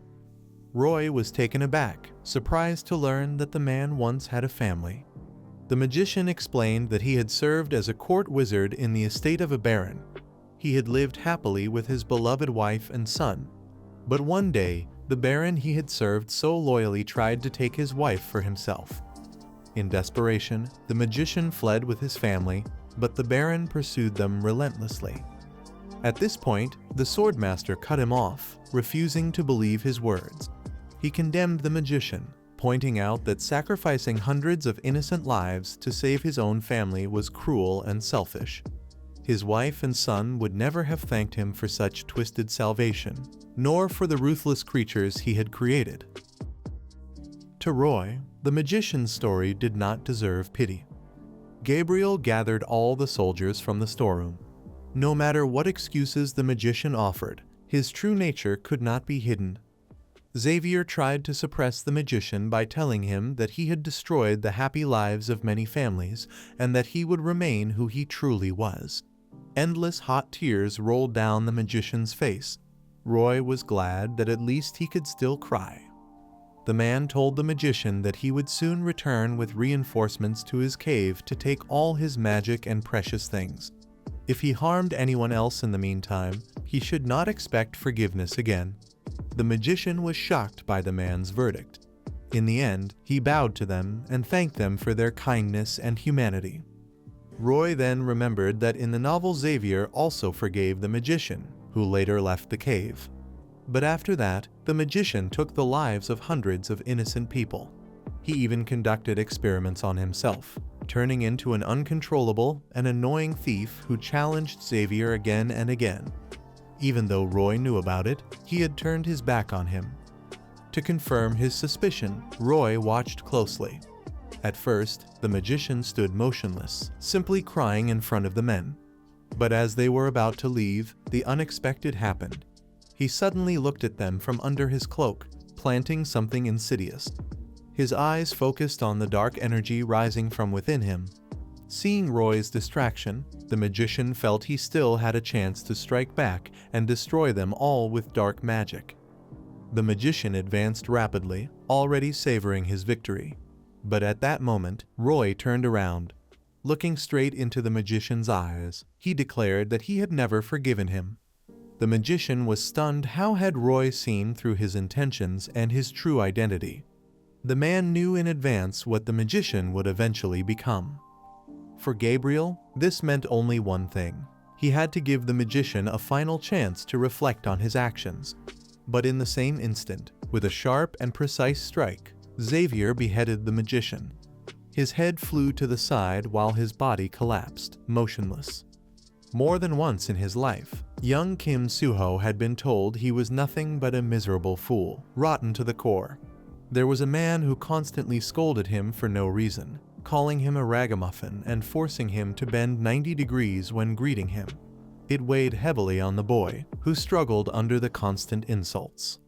While working at a construction site, Kim reassured himself that there was nothing wrong with enduring these remarks. He tried to restrain himself from quarreling, and later from physically lashing out. The man often said that young people had to be taught everything because otherwise they were useless. Kim hoped that if he remained polite, the man might eventually change for the better. But where did that hope lead? The more politeness and tolerance Kim showed, the more resentment and abuse he received. To the man, Kim was nothing but a punching bag. One day, the man insulted him again, calling him abusive names. Kim could barely contain his anger, reminding himself that if he caused a scandal, it would only make things worse. But in that moment of inner struggle, the man crossed the final line. He sneered that only a worthless mother could give birth to such a worthless son, then laughed. Uncontrollable rage filled Kim's body. He approached, placed a hand on the man's shoulder, and his face changed, burning with the need for revenge. In a sudden explosion of fury, his fist struck the man's face. The offender screamed in pain, clutching his face. Workers turned around, shocked at the scene unfolding. Kim's fist struck again and again and again. Finally, he drove a kick into the man's stomach, punishing him completely. As the man lay on the ground, covering his head, Kim had only one thought: he was doomed. The other workers grabbed Kim and prevented him from approaching. What was the outcome? The man continued to work at the construction site, carrying building materials to their destination. One day, in the middle of a workday, he caught sight of a familiar figure. It was the same abuser who had once harassed him. He too continued to work at the construction site. However, when they met, the abuser avoided eye contact, hiding his eyes and keeping his distance. The scratches on his face reminded him of the recent assault. As a result, he behaved carefully and calmly toward the boy. Peace was restored. Sometimes you need to stop violence against yourself or others, only then can things return to normal.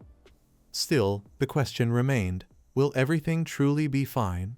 In Korea, many serial criminals often justify themselves by saying they were intoxicated and unable to control their actions.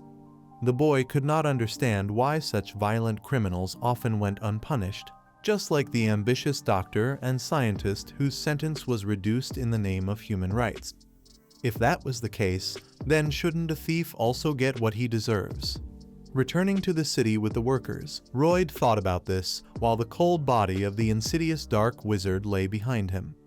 Meanwhile, the weather was warm and sunny in the rocky valley. Royd, together with his servant and the exhausted workers, was returning to his place of work. Suddenly, one of the men began to sweat profusely and breathe heavily as they walked along the path. The young frontline soldier noticed and became concerned. He asked the man to give him his backpack while he was still able to stand. The laborer was surprised by the offer and refused.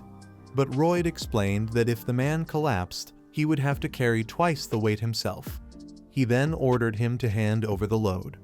Moments later, Royd commanded the other workers to give him their backpacks as well to make their walk easier. Everyone doubted his decision, but Royd ordered them to obey. While the front man tied all the backpacks together into a single bundle, the embarrassed workers tried to persuade their master not to carry them. To quiet their protests, Royd declared that he would not pay extra to anyone who opposed his decision. He lifted the massive bundle of backpacks onto his back. Behind him, the workers stared in surprise, both puzzled and impressed by his resolve. Gabriel did not know if their master truly cared about the soldiers' well-being or if he only wanted to test himself. But at that moment, he realized the truth didn't matter. For the soldiers, Royd had proven himself to be a leader they could trust and follow anywhere. Stories about him would be told for generations. The messenger reported this, but Royd was not impressed. He did not care for glory, only money. Soon, they approached the village of the powerful sand orcs. Later, they managed to complete the construction of a stone cold storage for food. Harrows, along with Royd and Gabriel, inspected the interior. The young orc was disappointed.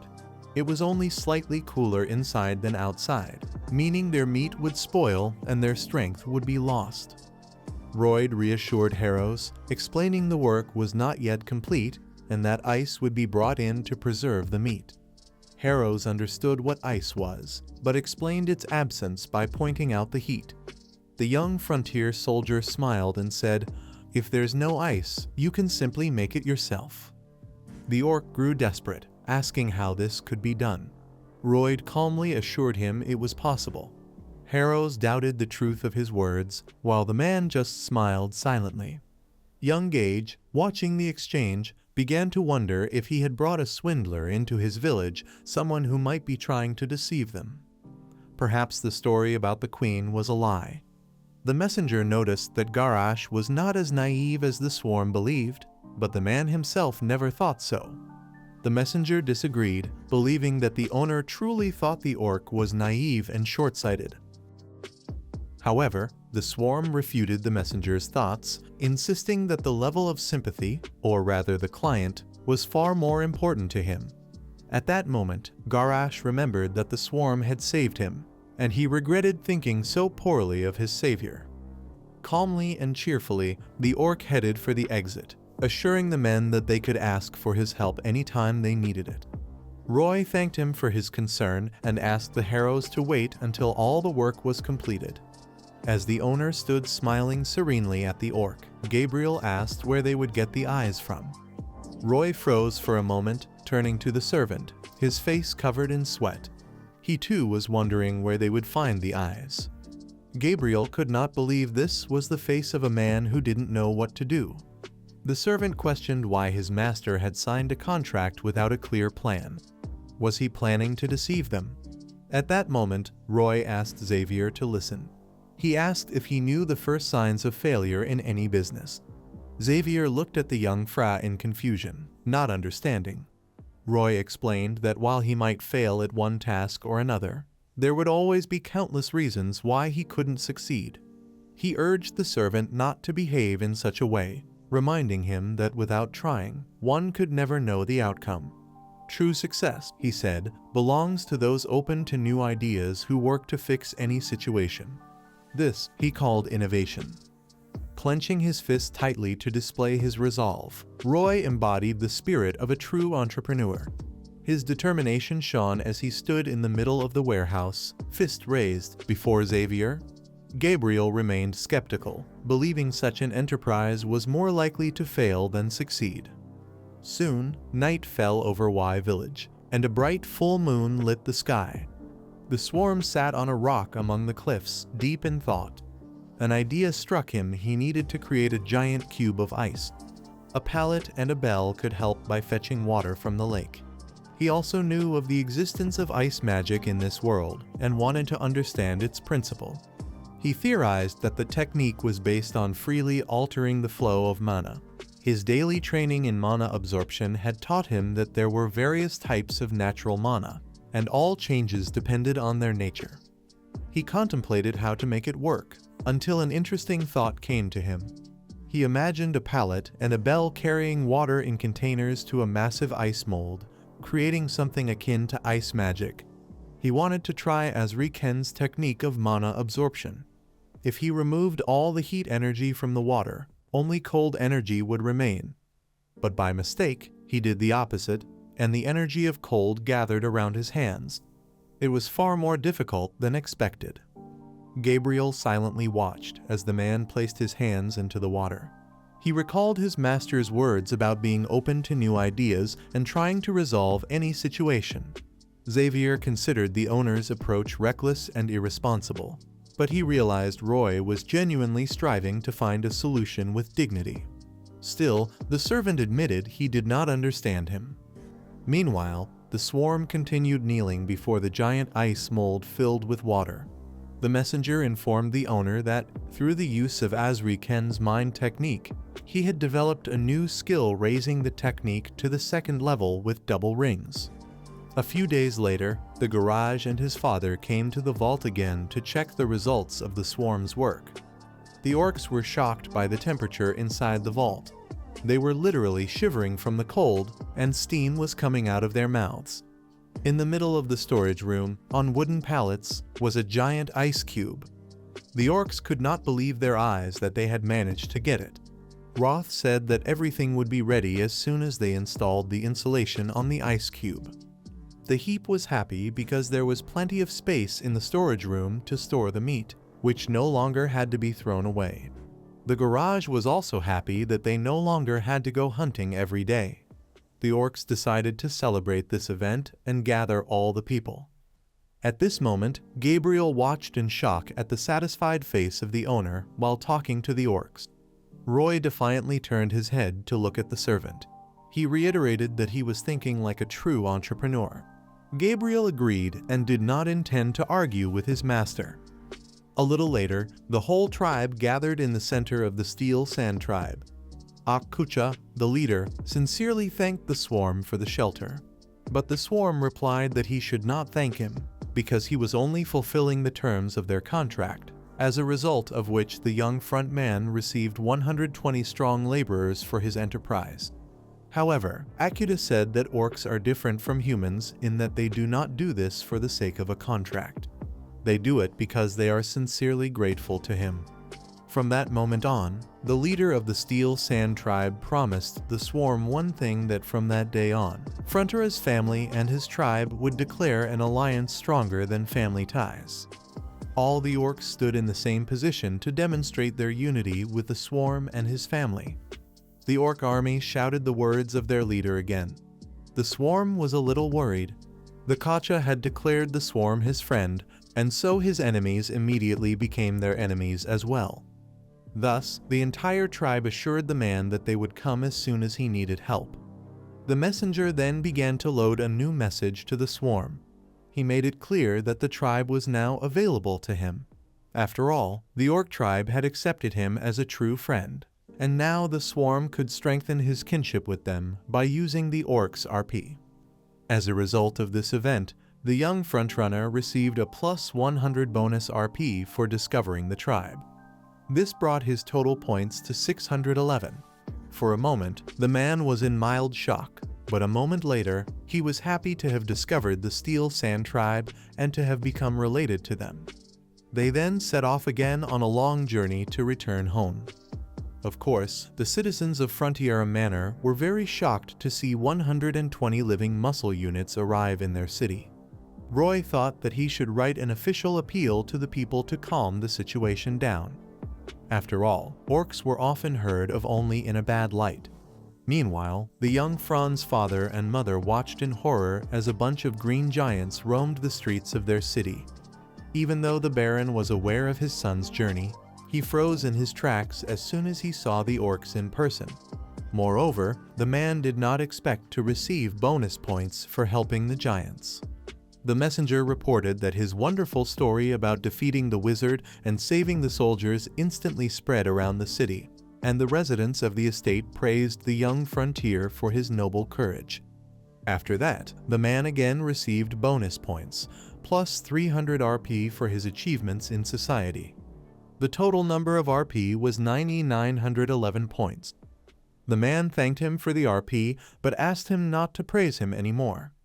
The Baron said for his son that he would look for a wealthy buyer to sell what they had received from the orcs. Then they had only the magic staff of Ruelan. The young wizard was sitting on the floor in the room among the magician's things, holding a magic ball in his hand. Gabriel asked the owner if he had found anything worth selling, but the man was trying to figure out what they could use before selling it. Suddenly, Root came across something strange in the magician's magic book. The man told his servant that he urgently needed to go to the mine. The young Front immediately grabbed his cloak and magic book, hurrying out of the room while ordering Xavier to clean the floor behind him. Soon, he reached the entrance of the cave where his workers were mining coal. Inside, he sternly called out to RHS, who, along with the other workers, was serving his sentence under contract. Hearing his master's call, RHS approached to find out what was happening. The young frontline worker wanted to share good news. He asked if the man remembered the terms of their agreement that RHS was required to work for the swarm for 520 years. The man confirmed he did, though he added that such conditions made no sense. They were ridiculous. But now, he said, RHS wouldn't have to worry anymore. RHS held his breath, waiting for an explanation. Royd opened his magic book and revealed a way to bring a dead person back to life. RHS didn't understand what his master meant, so Royd explained that in this way, he could still serve his full sentence. "Isn't it wonderful?" the man asked sarcastically, placing a hand on the debtor's shoulder. Then he questioned why he was the only one laughing and ordered RHS to smile as well. At first, RHS was embarrassed, but in the next moment, he understood everything and forced a smile through tears of disappointment. The cheerful and vigorous swarm continued down the tunnel, urging the debtor not to get discouraged. For him, it was all amusement. The messenger noticed that even the Lord of Darkness seemed to appreciate Royd's efforts and considered offering him a job. Yet the man saw nothing wrong with it and cheerfully kept walking deeper into the tunnel. The messenger didn't understand but could not object. Meanwhile, sunlight shone through the windows of the frontiersman mansion. Royd walked down the hall toward his father's study to discuss something. But upon entering, he found the room empty.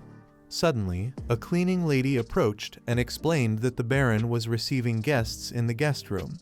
Curious, Royd asked who they were. She revealed they were the longtime moneylender Solo and the Metropolitan. Hearing this, Royd's face twisted in anger. In the guest room, a chandelier with crystal beads and candles illuminated the scene. At the table opposite his father sat the notorious moneylenders. They usually demanded full repayment in one payment, but this time they offered to settle the debt if the Baron paid 10% and transferred ownership of the mine. The Baron sat in thought, hands folded before his face. The loan sharks pressed him, asking why he hesitated since this was the best deal he'd get. Suddenly, young Royd knocked, introduced himself, and asked for permission to enter. His father allowed it. Inside, Royd spoke politely to the moneylenders. They warned him that if he came to threaten them again, it would be useless, they already had a solution. But Royd said that, from their point of view, such an offer was indeed reasonable. Still, he wanted to make a counteroffer.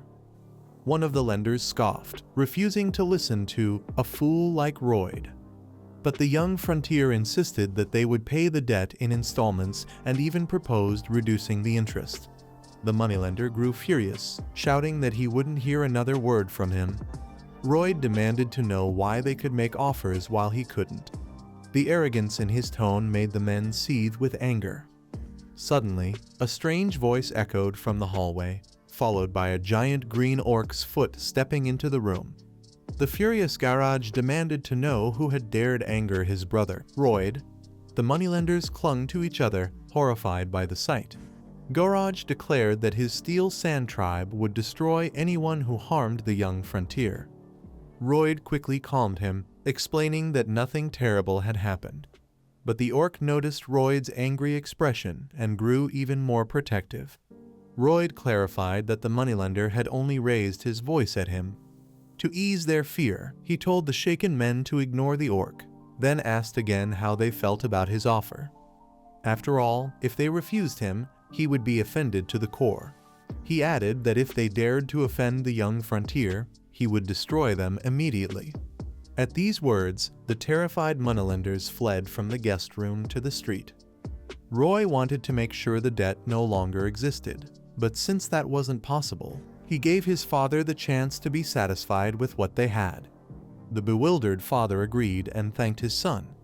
Roy noticed that orders for the system were increasing, and coal production was in full swing. With this, they would be able to close the debt quickly.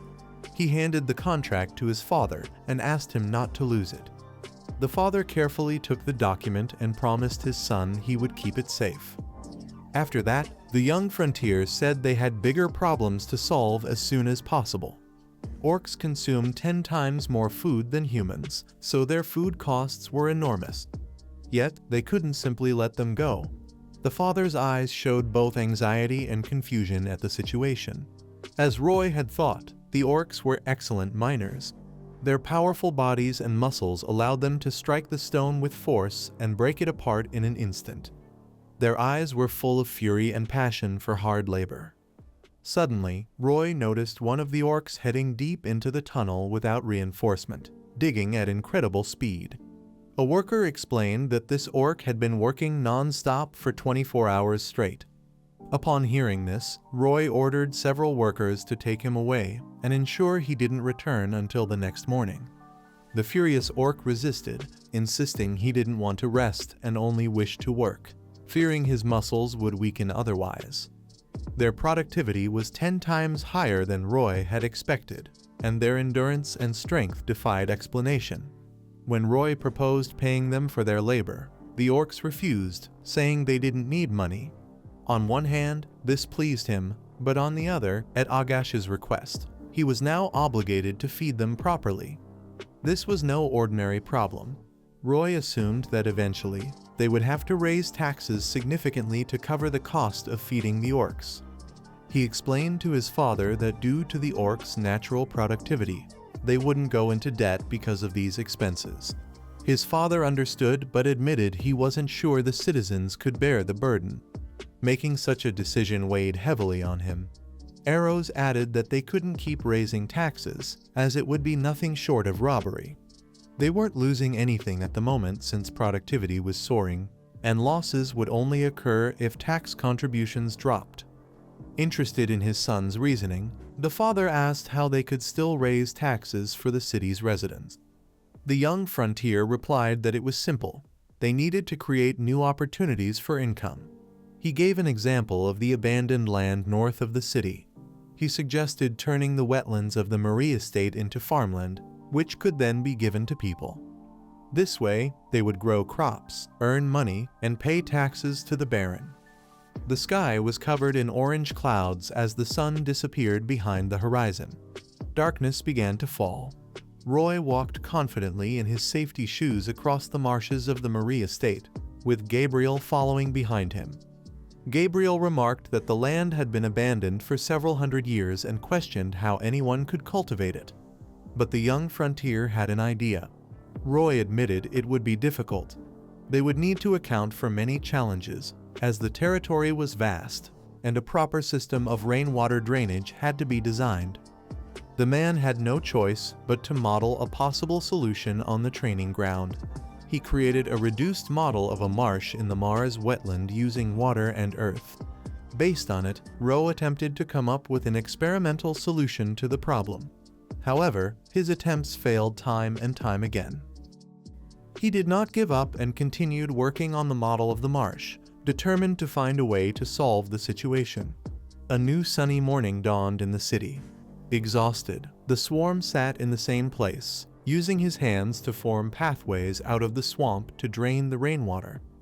Arrows and Gabriel came to visit their son, who had been at the training ground for 21 days. Xavier asked if he should stop his master, as Roe had hardly eaten or slept during that time, but his father forbade him. Arrows hated him, even though he was his son. He no longer believed Roe would ever become normal. It seemed impossible. Yet now, the Baron saw him striving to bring great changes to their city for the sake of others. Perhaps he could not help him, but he would not stop him either. Xavier agreed it was a wise decision. After all, the young master of the royalty was responsible for his words and never gave up. The man worked tirelessly, gritting his teeth and forgetting about everything else. Then the messenger informed the swarm that Baron Fran's sympathy level toward him had increased. As a result, he gained 20 RP, bringing his total to 931 points. As evening fell and fog covered the trees, the young front-runner sat in front of the finished model, relieved to have found the best solution to remove rainwater from the swamp. Under the moonlight, he raised his fist in victory and declared that once the water was controlled, he could raise taxes, and the city's wealth would pour down on him like rain. He imagined himself swimming in honey like a bee. But in reality, he stood alone on the training ground at night. Exhausted, he exhaled and collapsed to the ground. Though drained, he considered it tolerable compared to the nights and days he once spent doing odd jobs. Suddenly, a message appeared before his eyes. The messenger revealed that his unusual experience had strengthened a new skill, design. Roy studied the details carefully. He learned that the skill came from personal modeling mode, which could be activated by managing collected data. At that moment, his visual scanner engaged, and a digital grid formed around a nearby rock. He attempted to alter the grid by increasing the rock's height, but the model revealed it would collapse. Realizing his new capability, Roy scolded the messenger for not telling him sooner he had wasted an entire month searching for the right solution. The messenger insisted it was normal, since the master himself had said so. Still, Roy had struggled deeply. The messenger also explained that the skill appeared not only through wisdom, but also through desire. The man asked what his true desire was. When he first arrived, he believed he only wanted to graduate college, earn a license, find a good job, and never worry about money again. But the messenger explained that was merely his goal. His true desire was stronger, transcending space and time. Roy cut him off, unwilling to continue the discussion about the transience of life. He was busy. Rising to his feet, he summoned his faithful companions, Padong and Bell, and invited them to meet their new friends. The magical creatures still did not understand what their master was doing. The next morning, the sun rose over the horizon in the Mars Marsh. At the edge of the swamp, Roy stood with his companions, thinking about the steps required to carry out his plan.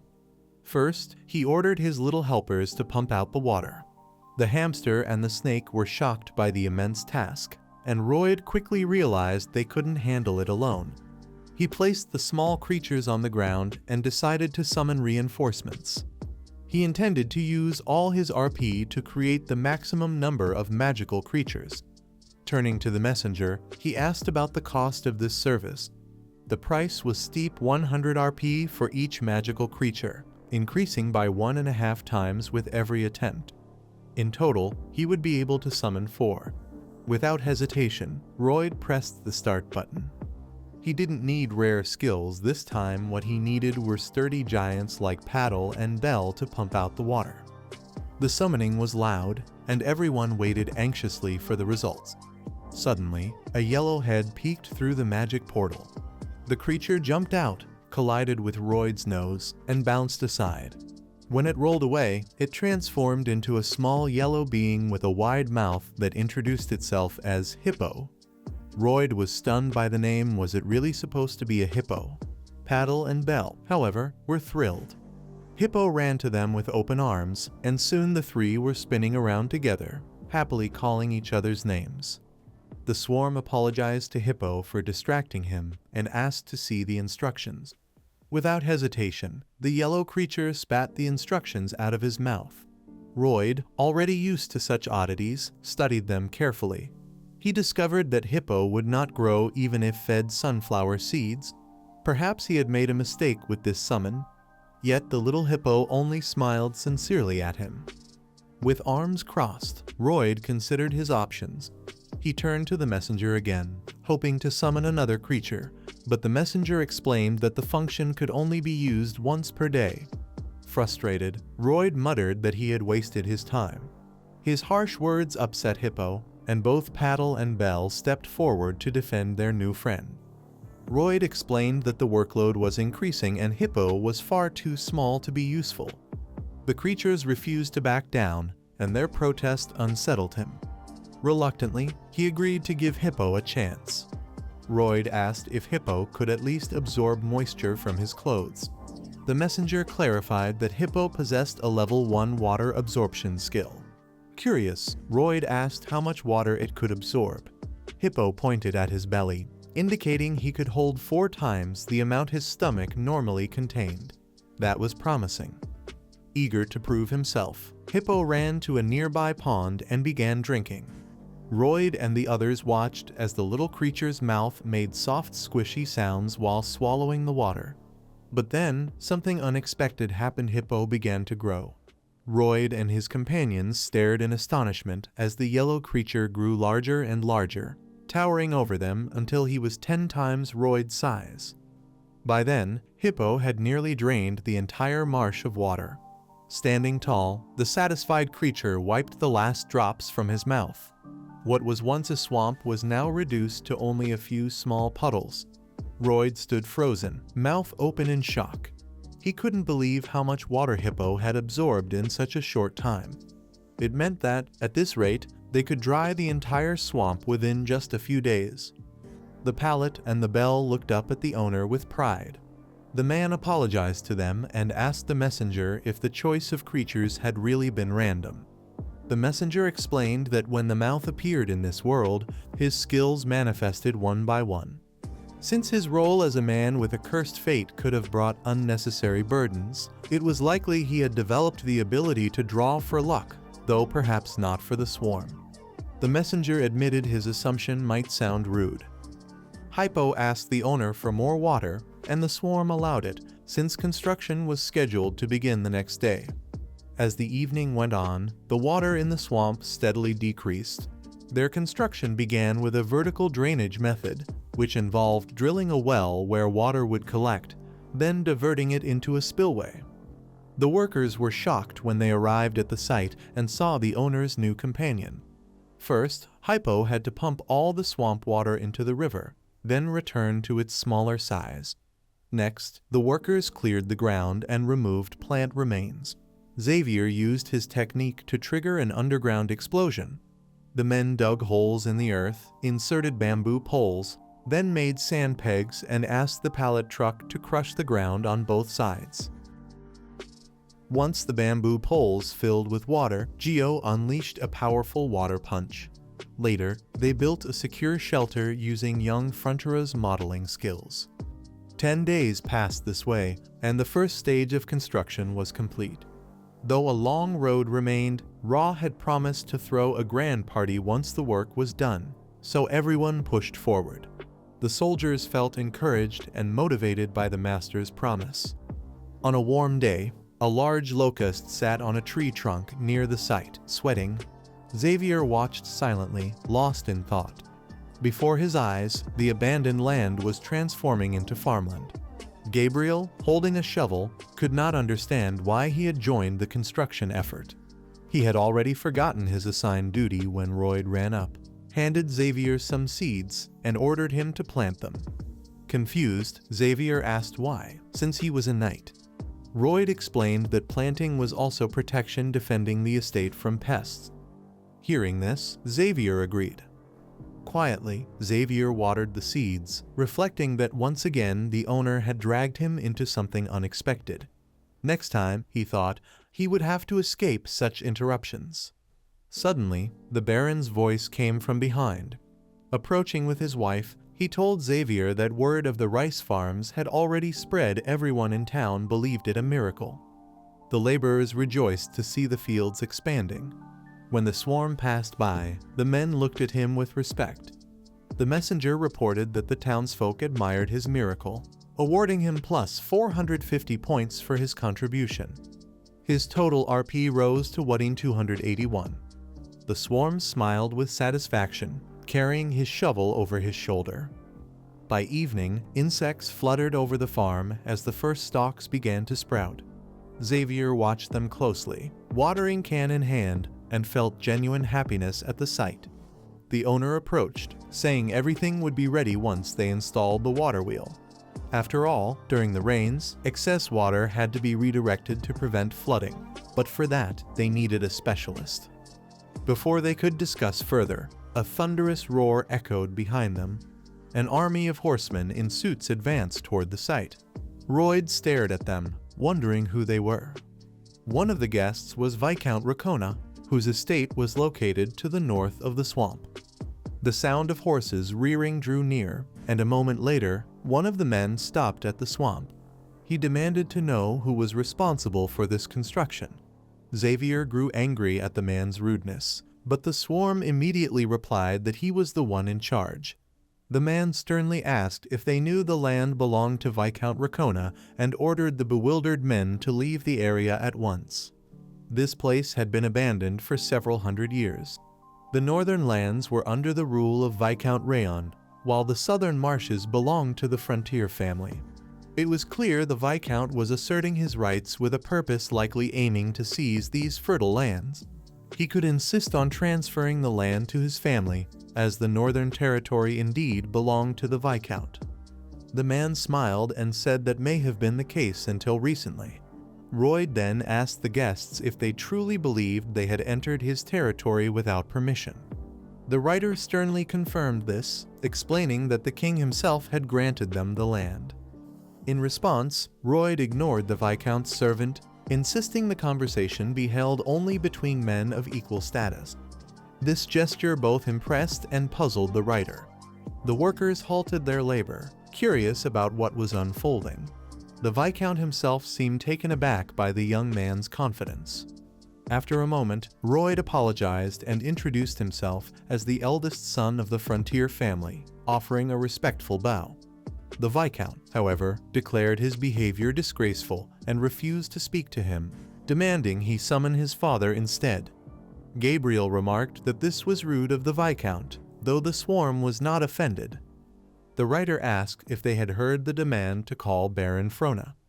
The swarm calmly replied that they had indeed heard, then brushed dirt from his finger, adding that he heard only the buzzing of a compost fly. The Viscount turned his head in confusion, trying to spot the fly himself. His servant then explained that he had just been insulted, shocking the Viscount, who had failed to notice. The swarm then declared that under Article 321 of royal law, they had the right to cultivate the marshland. His words deeply stung the Viscount. The young Frontier went further, stating that in accordance with this law, they could establish ownership of the land. The Viscount tried to silence him, but the man continued, no one had lived on or cultivated these lands for the past 100 years. Therefore, ownership now passed to those who began to work the land.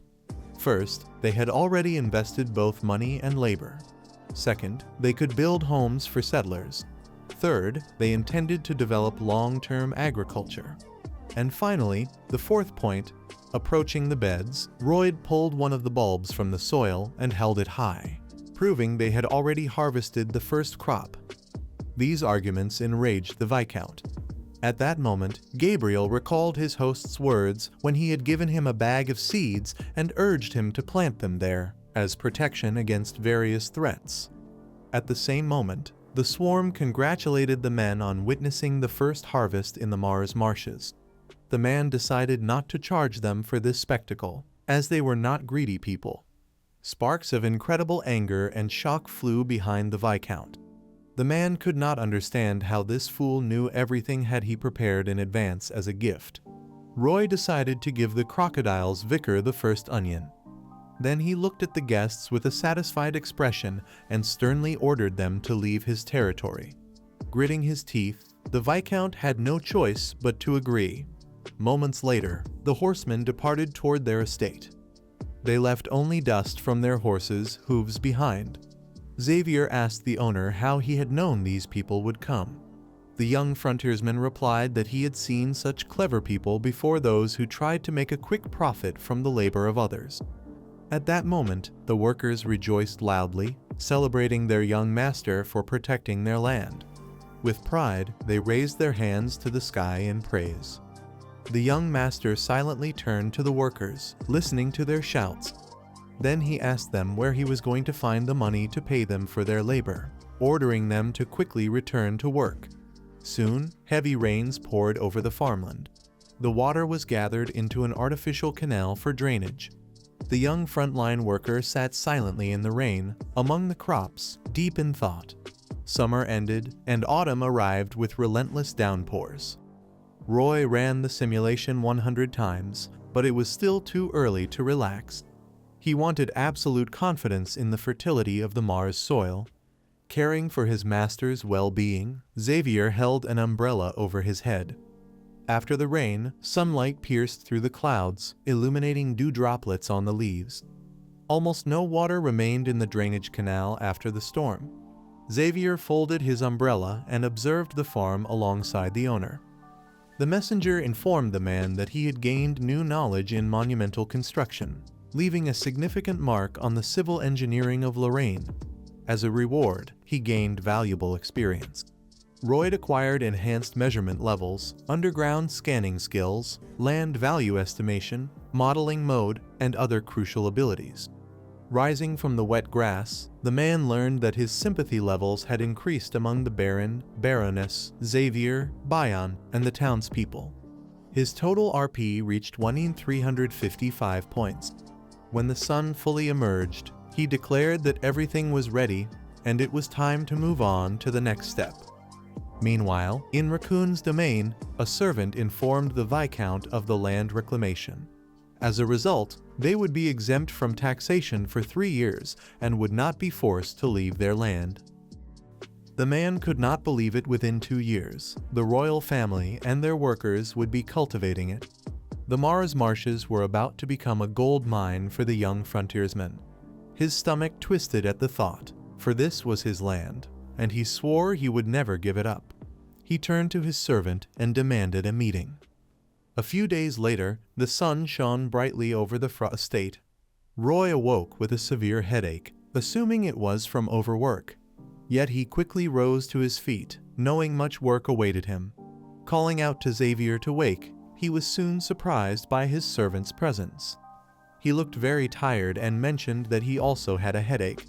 At first, Roy did not understand what was wrong, but then his expression turned grim. That same day, Roy and Xavier went out into the city and discovered that Baron Emily's cleaning lady, Farmer Alof and his family, and the boy Mile were all suffering from headaches. They also noticed that the animals had been avoiding the water since yesterday. Comparing the complaints of the people and the behavior of the animals, Roy realized the problem was in the water. One of the most powerful weapons he had in this world was the information from the book about the Steel Knight. However, after the incident with the giant ants, he realized that events outside the book could now occur. Since Roy expected resistance from the Viscount, he decided to make inquiries about him. The young frontier man learned that the main source of income for the Loner region was their secret dyeing technology, which was also used to color fruit. At that moment, Roy understood the situation and recognized the culprit.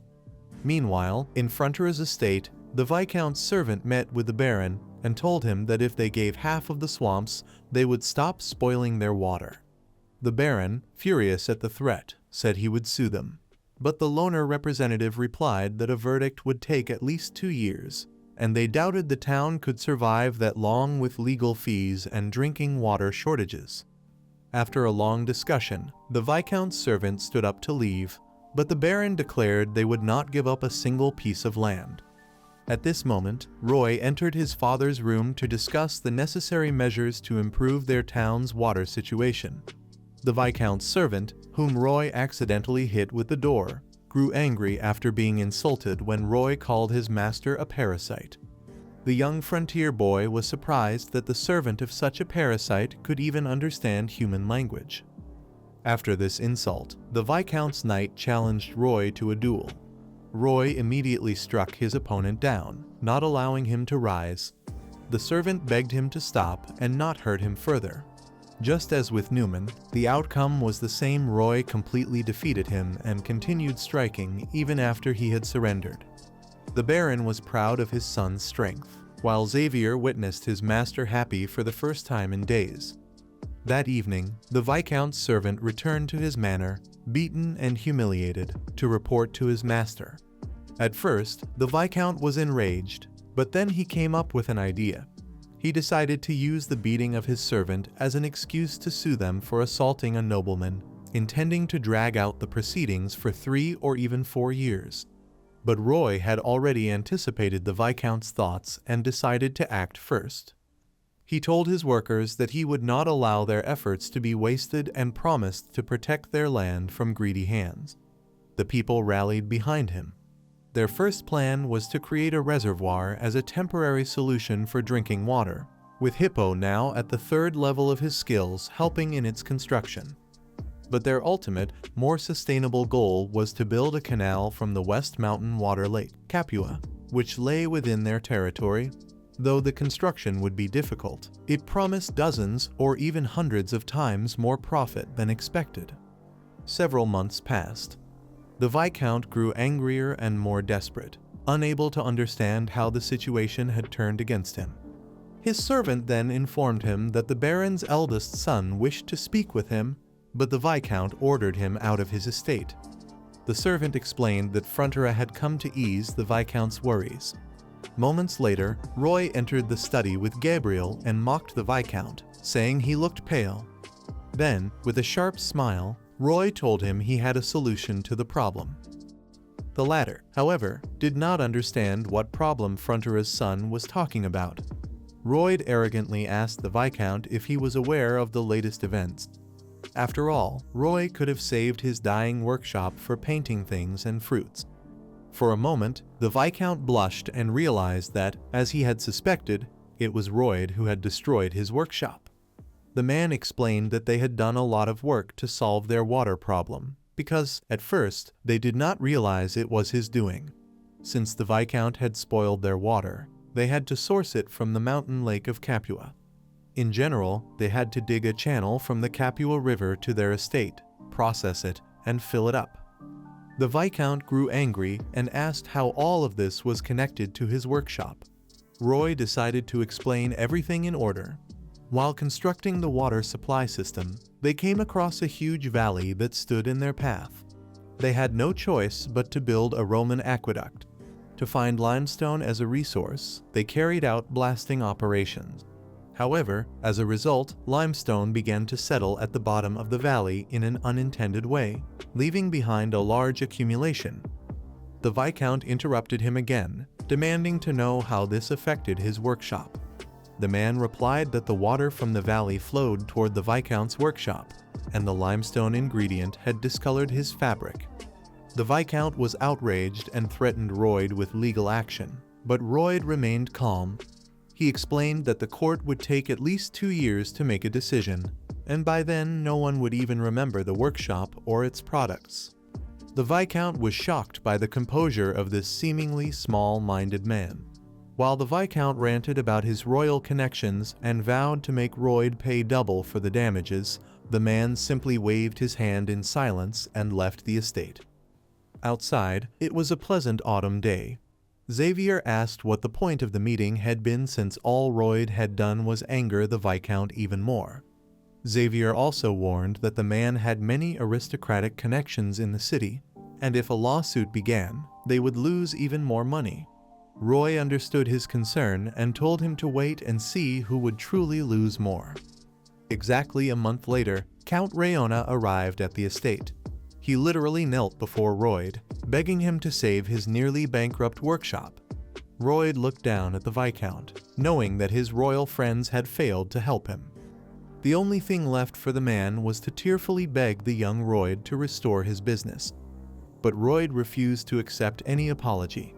Instead, he demanded that the Viscount sign a contract for a fixed fee, promising to restore the workshop within a week.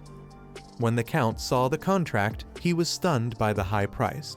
He argued that it made no sense to set such a high price for water, which was already expensive. Roy calmly replied that it was the Viscount himself who had taught him how to set the price of water. The Count was left speechless. After signing the contract, the young master handed the papers to the Baron, who was also astonished by the amount they would receive each month. With such a sum, they could easily pay off their debts and still have plenty left.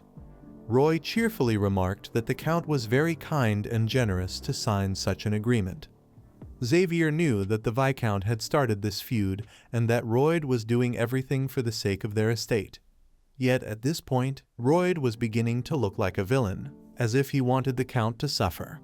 The contract did not include a deadline, meaning the Viscount would be bound to pay indefinitely, perhaps for generations. The Baron interrupted his son's thoughts, asking if he was all right. When Roy nodded, the Baron shared more good news.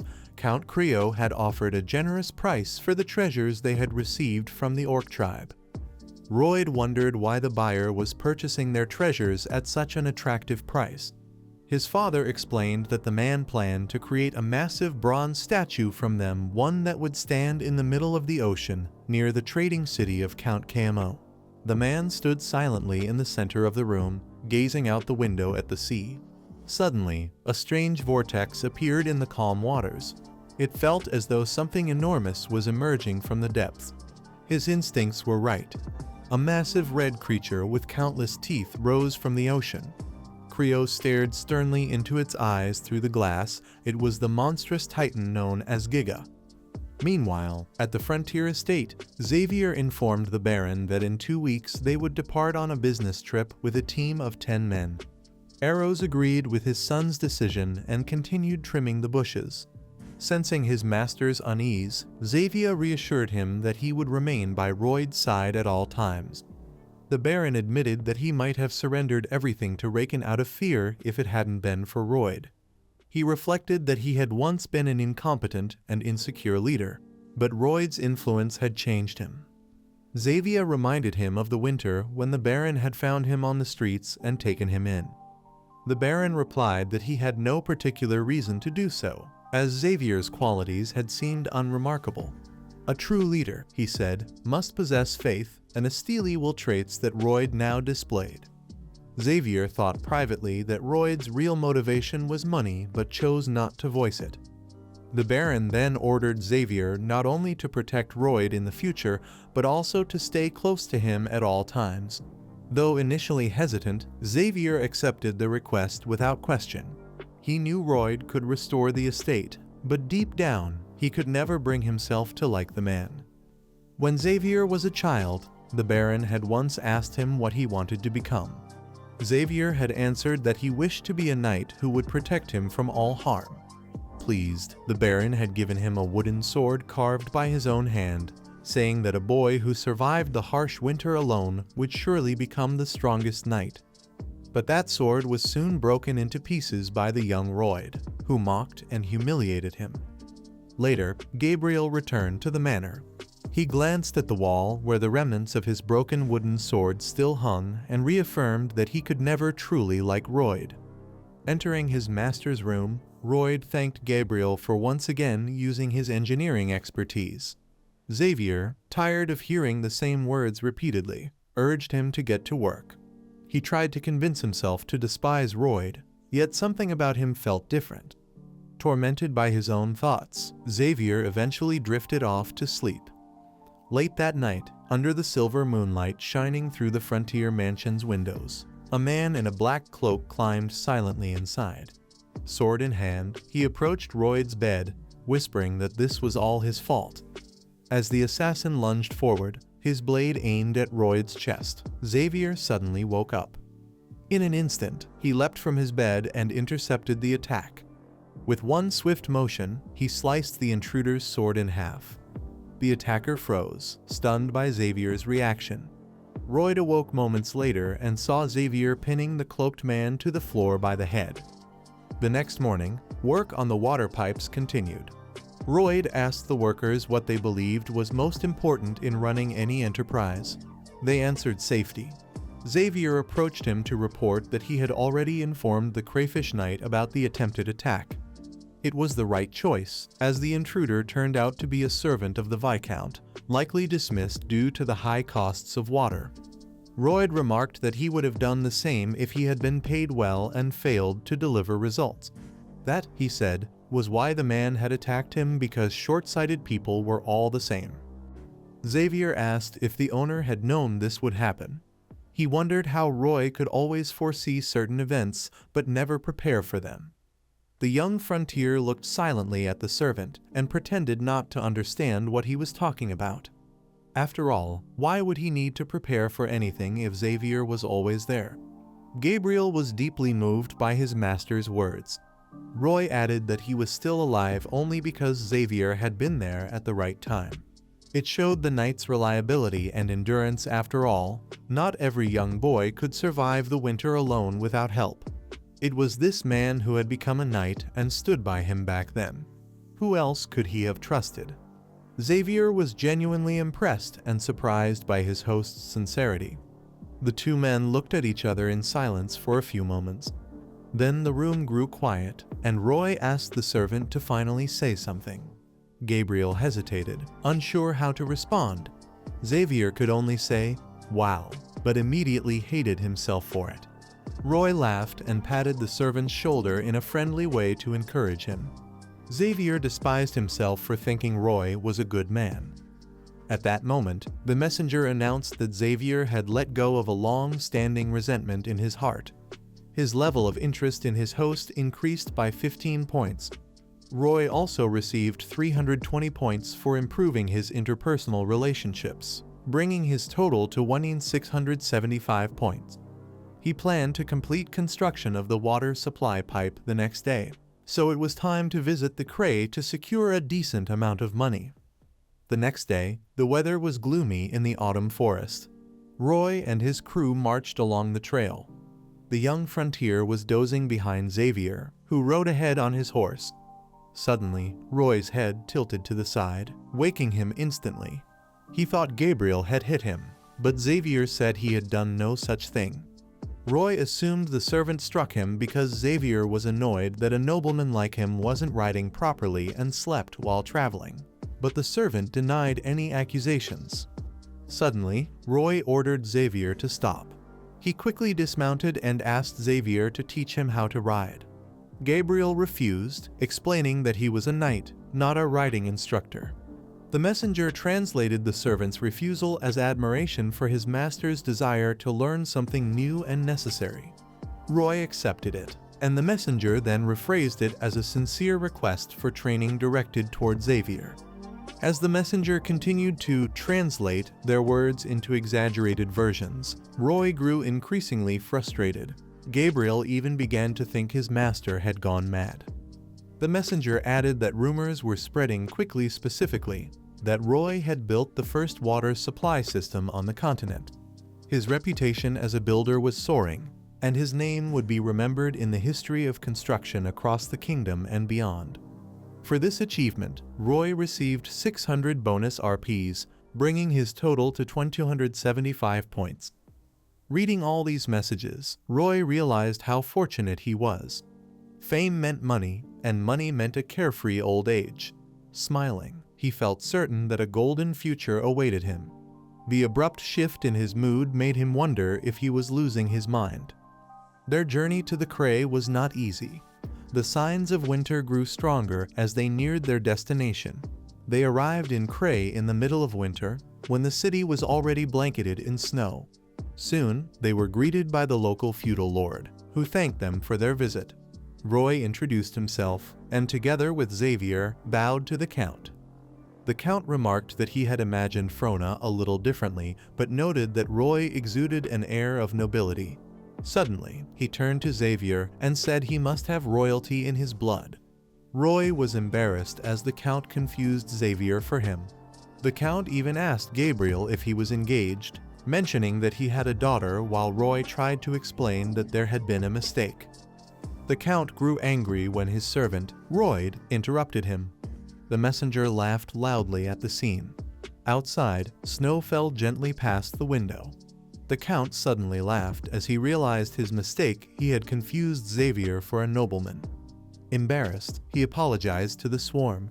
When the messenger tried to joke about his master, the Count quickly silenced him. Count Creo was the lord of the prosperous city of Creo and played a major role in the novel The Knight of Steel.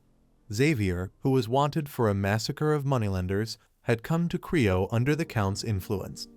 After speaking with him, the Count realized Xavier was a decent man and later became his ally. The Count expressed his desire to buy their treasures to install statues in the sea. Trade in his city had declined after mega-titans began appearing near the seaport. Though these creatures never attacked directly, their presence was terrifying. Royd recalled hearing about them before it was impossible to attack from the sea, making a navy useless. Gradually, the city of Creo fell into decline, and the Count lost hope. He believed Xavier would help him, as there were many hints of this in the novel. But now, events were unfolding that never appeared in the story. When the Count sought a way to repel the Titans, he discovered their greatest fear: mermaids, the strongest warriors of the ocean. Learning that titans trembled at the mere sight of them, the Count planned to install bronze mermaid statues in the center of the sea. However, he abandoned the idea, realizing that creating an earthen mound to support the statues would make the sea too shallow for ships to sail. Royd was displeased upon hearing this. Nevertheless, the Count honored the agreement and insisted on buying their treasure. Royd refused to let him suffer a one-sided loss. He planned to sell his treasures at a fair price and install the statues without affecting trade routes. Using friction racks and drainage wells, they were confident of success. While sailing on the sea, Royd and Xavier conducted a survey. Royd covered his eyes with a mask, dipped his head underwater, and studied the seabed using his scanner.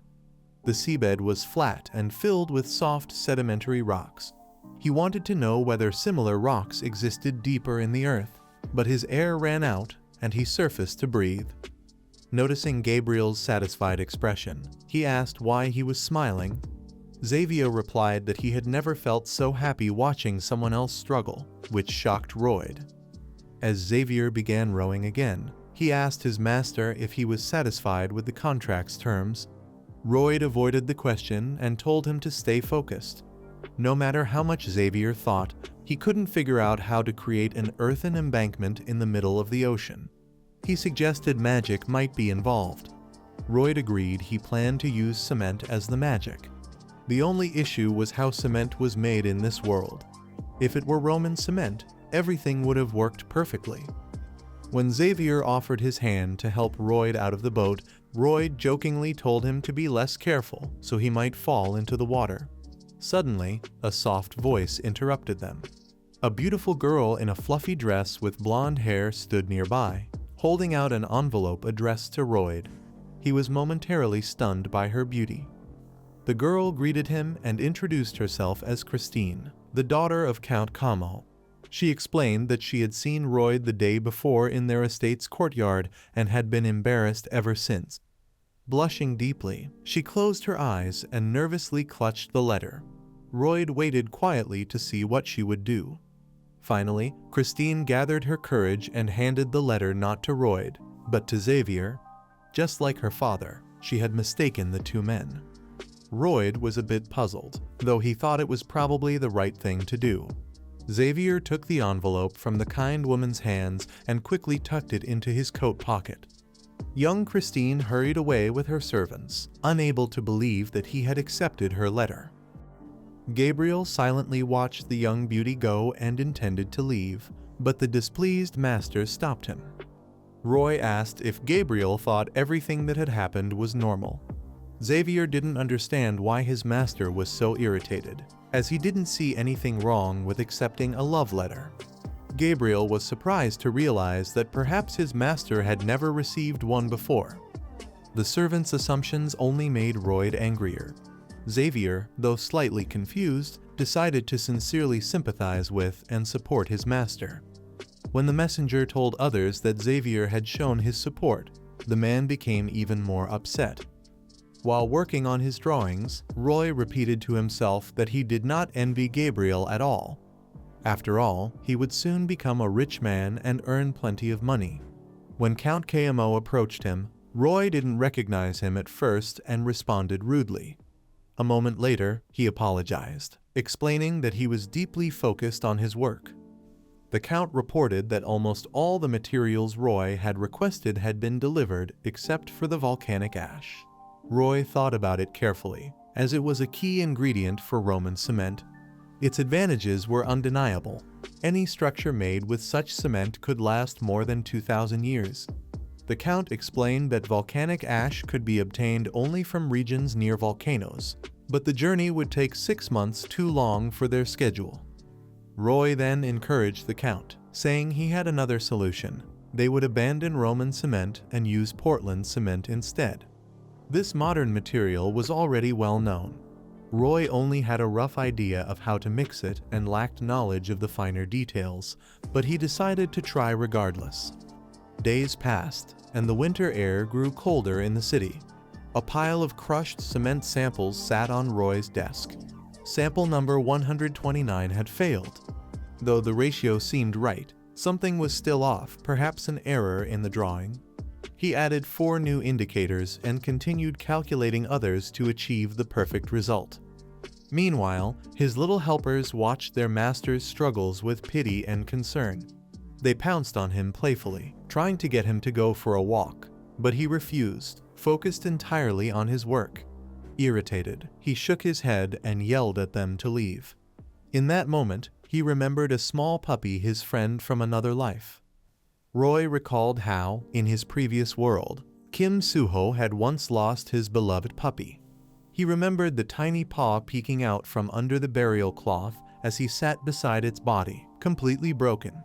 That puppy had been all he had left. Kim had apologized through tears, wishing he could pet and play with his friend once more. Overcome with emotion, Roy suddenly grabbed his little helpers and hugged them tightly. He told them they were far more precious to him than any experiment or research. Night had fallen, and the moonlight shimmered over the waves of the sea. Roy walked along the shore with his companions. Suddenly, he confessed that he was a terrible person. The bell, pallet, and hippo didn't understand what he meant, since everything seemed to be going well. He explained that he had treated them like mere robots, following his orders without question, and admitted that there was no bigger fool in the world than him. A moment later, Roy stopped and knelt before his friends, sincerely thanking them. It was all thanks to them that he had come this far. The little creatures smiled warmly at their master. In return, the messenger said that the magical creatures felt his sincerity toward them. He explained that his little helpers saw him as family, and the level of sympathy from the magical beings had increased to family ties. Roy was surprised by this development. After all, these little creatures now considered him a family member. The messenger informed him that the bell enhancement function was now available, allowing the swarm to master a new skill for 500 RP. This was a special skill Roy hadn't even imagined. Maedong and the hippo brought the bell forward so that the swarm could unlock the new ability. Whatever the bell's new skill would be, Roy agreed, confident he'd find a use for it. The messenger activated the upgrade function and asked him to choose a magical creature. Even if the skill turned out useless, the swarm accepted, simply because the bell wanted it. Moments later, the creature stood at the center of a blue magic portal. It lifted the bell and illuminated it with a bright light. Suddenly, a powerful burst through the swarm and the other creatures a meter away. The messenger then reported that the first level upgrade had succeeded. As a reward, new skills were unlocked: soil absorption, land cultivation, and metal production, all at level 3. The bell also received a new special skill, volcanic eruption, level 1. Roy was thrilled with the results. The next morning, the weather was freezing in the trading city of Creo when a powerful explosion echoed from a nearby mountain. The townspeople were alarmed, and Count KMO, startled, rushed to his window.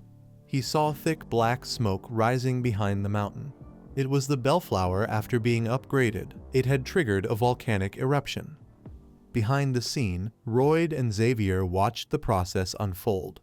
Roy couldn't believe they had managed to create volcanic ash using the bell. His plan had worked perfectly. Overjoyed, he asked Xavier what he thought. But the servant didn't respond. Roy had forgotten to tell him to cover his ears. Seizing the chance, Roy joked that Gabriel was ugly. Xavier retorted that he wasn't as ugly as his young master.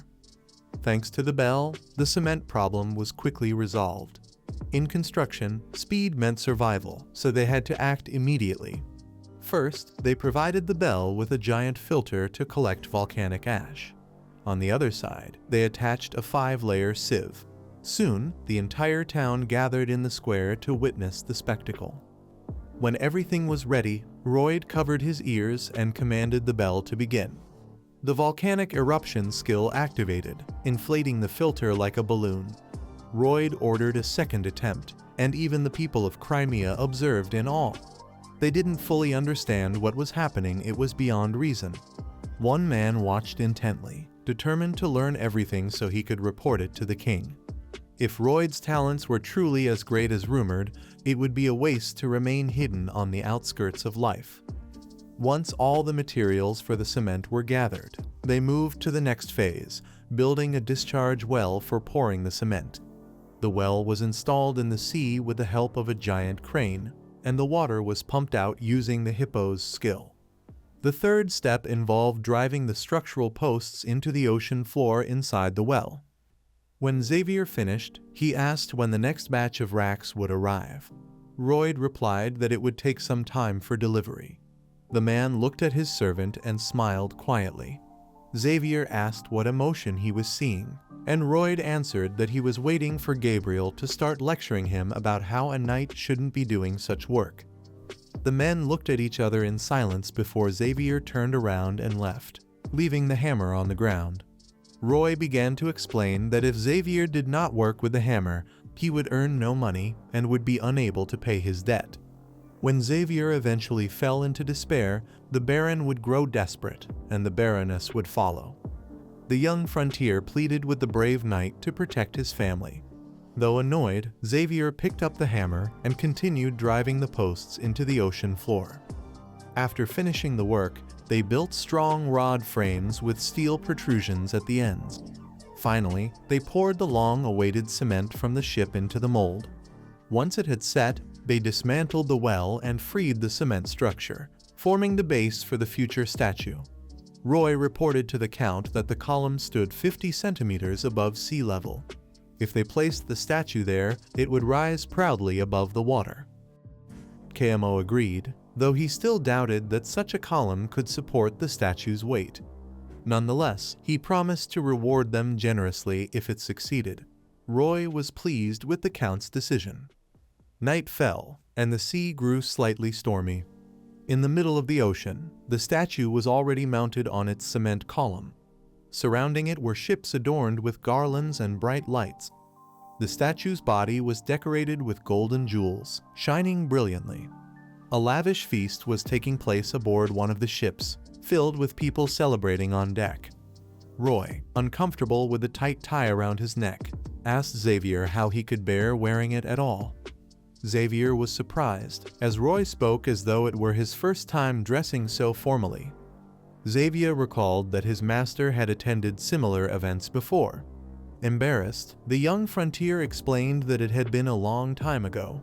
Their conversation was interrupted when Count KMO addressed everyone, asking for a moment of attention. When the guests turned toward him, he announced that Roy had made an invaluable contribution to the statue's installation. Suddenly, a crowd gathered around Xavier, eager to meet him, shake his hand, and praise his work. Roy quickly realized what was happening, but told himself he wasn't jealous. Money mattered more than recognition. Still, he couldn't ignore the irritation he felt at Xavier's expression, as if the man didn't want Roy to look at or pity him. Count KMO approached the crowd, laughing, and placed his hand on Roy's shoulder, declaring that Roy was the one responsible for the statue's installation. The guests turned in shock, having assumed Roy was just a simple servant. The feast continued under the shimmering lights in the middle of the sea. The bright glow from the ship's garlands illuminated the darkness, catching the attention of the titanic Jeeg, a massive sea monster. Rising from the depths, the creature stared in bewilderment and fear at the large mermen among the ships, for mermen were its sworn enemies. The golden jewelry on the statue reflected the ship's lights, frightening the beast even more. After watching the scene from afar, the sea monster dove back underwater but soon decided to swim toward the merman, thinking it would be easier to destroy him alone. Meanwhile, the crowd was joyfully chatting with the guests and Gabriel, while Xavier quietly drank nearby. Without realizing it, his calm demeanor and appearance captivated several young ladies. But amid the celebration, Xavier suddenly felt an ominous presence emanating from the distant sea. Royd approached the servant and asked why he was so silent. Xavier replied that something was rapidly approaching the ship at high speed. When Royd asked how big it was, Xavier told him it was at least twice the size of the ship, bigger than a full-sized hippo. Royd immediately realized what it was and why it was headed their way. He quickly informed the Count about the approach of the Giga Titan. The Count alerted his knight, who also held the title of Sword Master, but was not as sensitive as Xavier.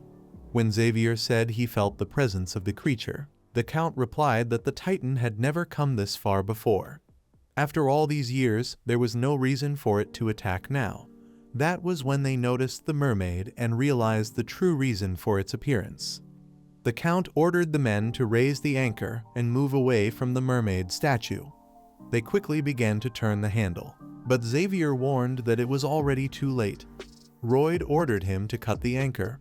He threw a paddle to free the ship from the statue, and Xavier decided to jump into the sea himself to cut the anchor. Using his explosive sword, he severed the rope. However, the Titan was already very close. It was moving too fast. They managed to distance their ships from the statue, but the Giga Titan emerged from the water and began destroying everything in its path. It struck the statue so hard that pieces of it flew across the sea and into the city. Xavier resurfaced and used his explosive technique to save Royd from the impact. The waters surged violently, drowning countless people, and the crew struggled to rescue them all. One by one, Royd took Hippo out and ordered him to do one thing. The creature began drinking up the floodwaters along with the people trapped in it. Xavier warned that the monster was heading toward the city and urged Royd to hurry, but then noticed his master turning away from the city. When Xavier questioned him, Royd angrily replied that this wasn't their estate and there was no way they could defeat such a monster. Moments later, he ordered Xavier to get into the boat and not to do anything reckless. Xavier saw the Count doing everything he could to save the citizens, with Hippo's help proving invaluable. Xavier stood there, deeply disappointed, as Royd kept insisting he board the boat, reminding him they were there only for trade and money. The young frontier urged Xavier to let the city troops handle it. Then Xavier remembered the times when he had shown bravery and risked his life for others. Royd had once been someone he could rely on, but now, no matter what he did, he was the same selfish man as always. Xavier's respect for him fell sharply. He couldn't bear to let innocent people die. Telling his master he was going back to town, Royd yelled that he'd die if he went, but Xavier didn't listen. He used his explosive technique and rode his sword like a surfboard toward the city. By then, the Titan was ruthlessly tearing through everything in sight. The entire city of Creo was in chaos.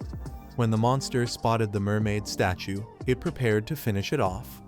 The troops fired their cannons, but the shells didn't even leave a mark on its body, only enraging it further.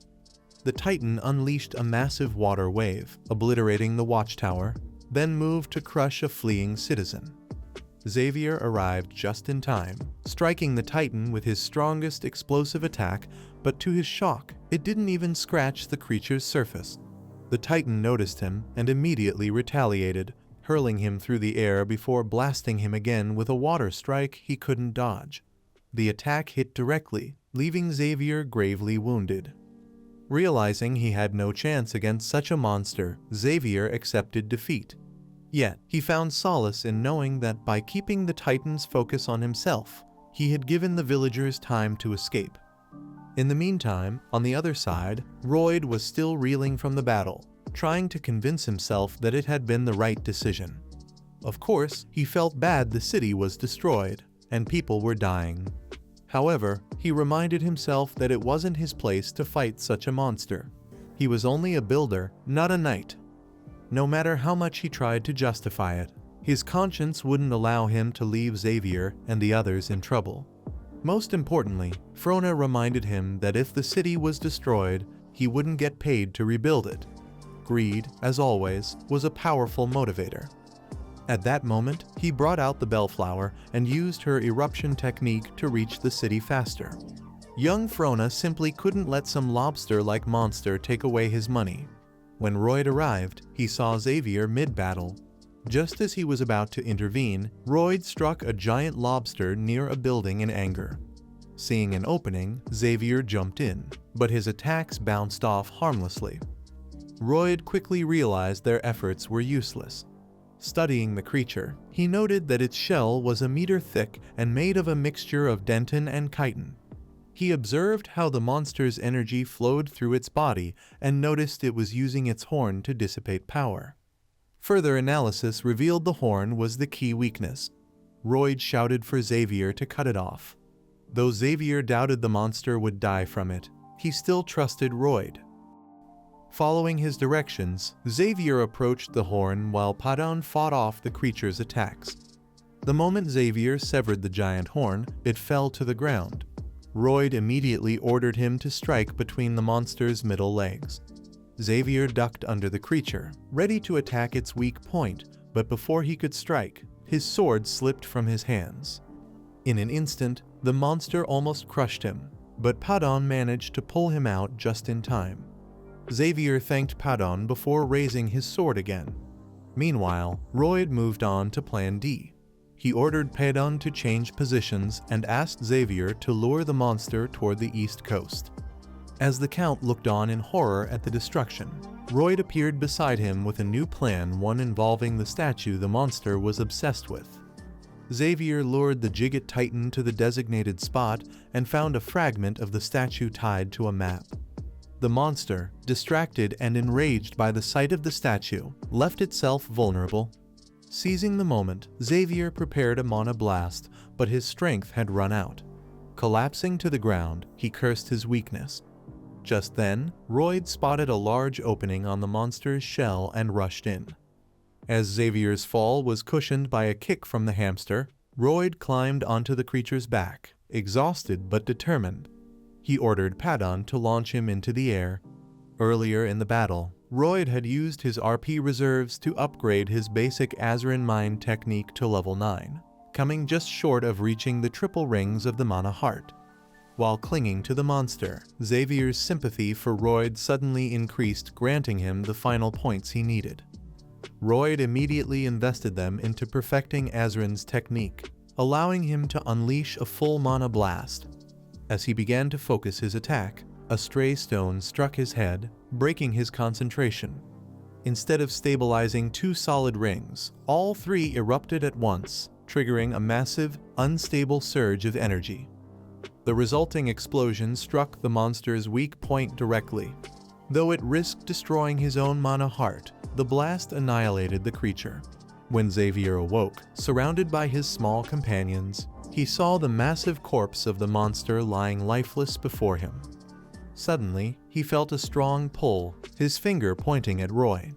Xavier rushed to find his master. After examining the man, he realized that Roy's heart had stopped. Soon after, a carrier pigeon arrived with a letter from Count Creo, addressed to the Baron.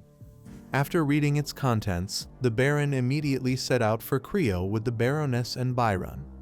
The letter stated that the swarm, having fulfilled his duties, had fallen into a coma while defending the city from a monster.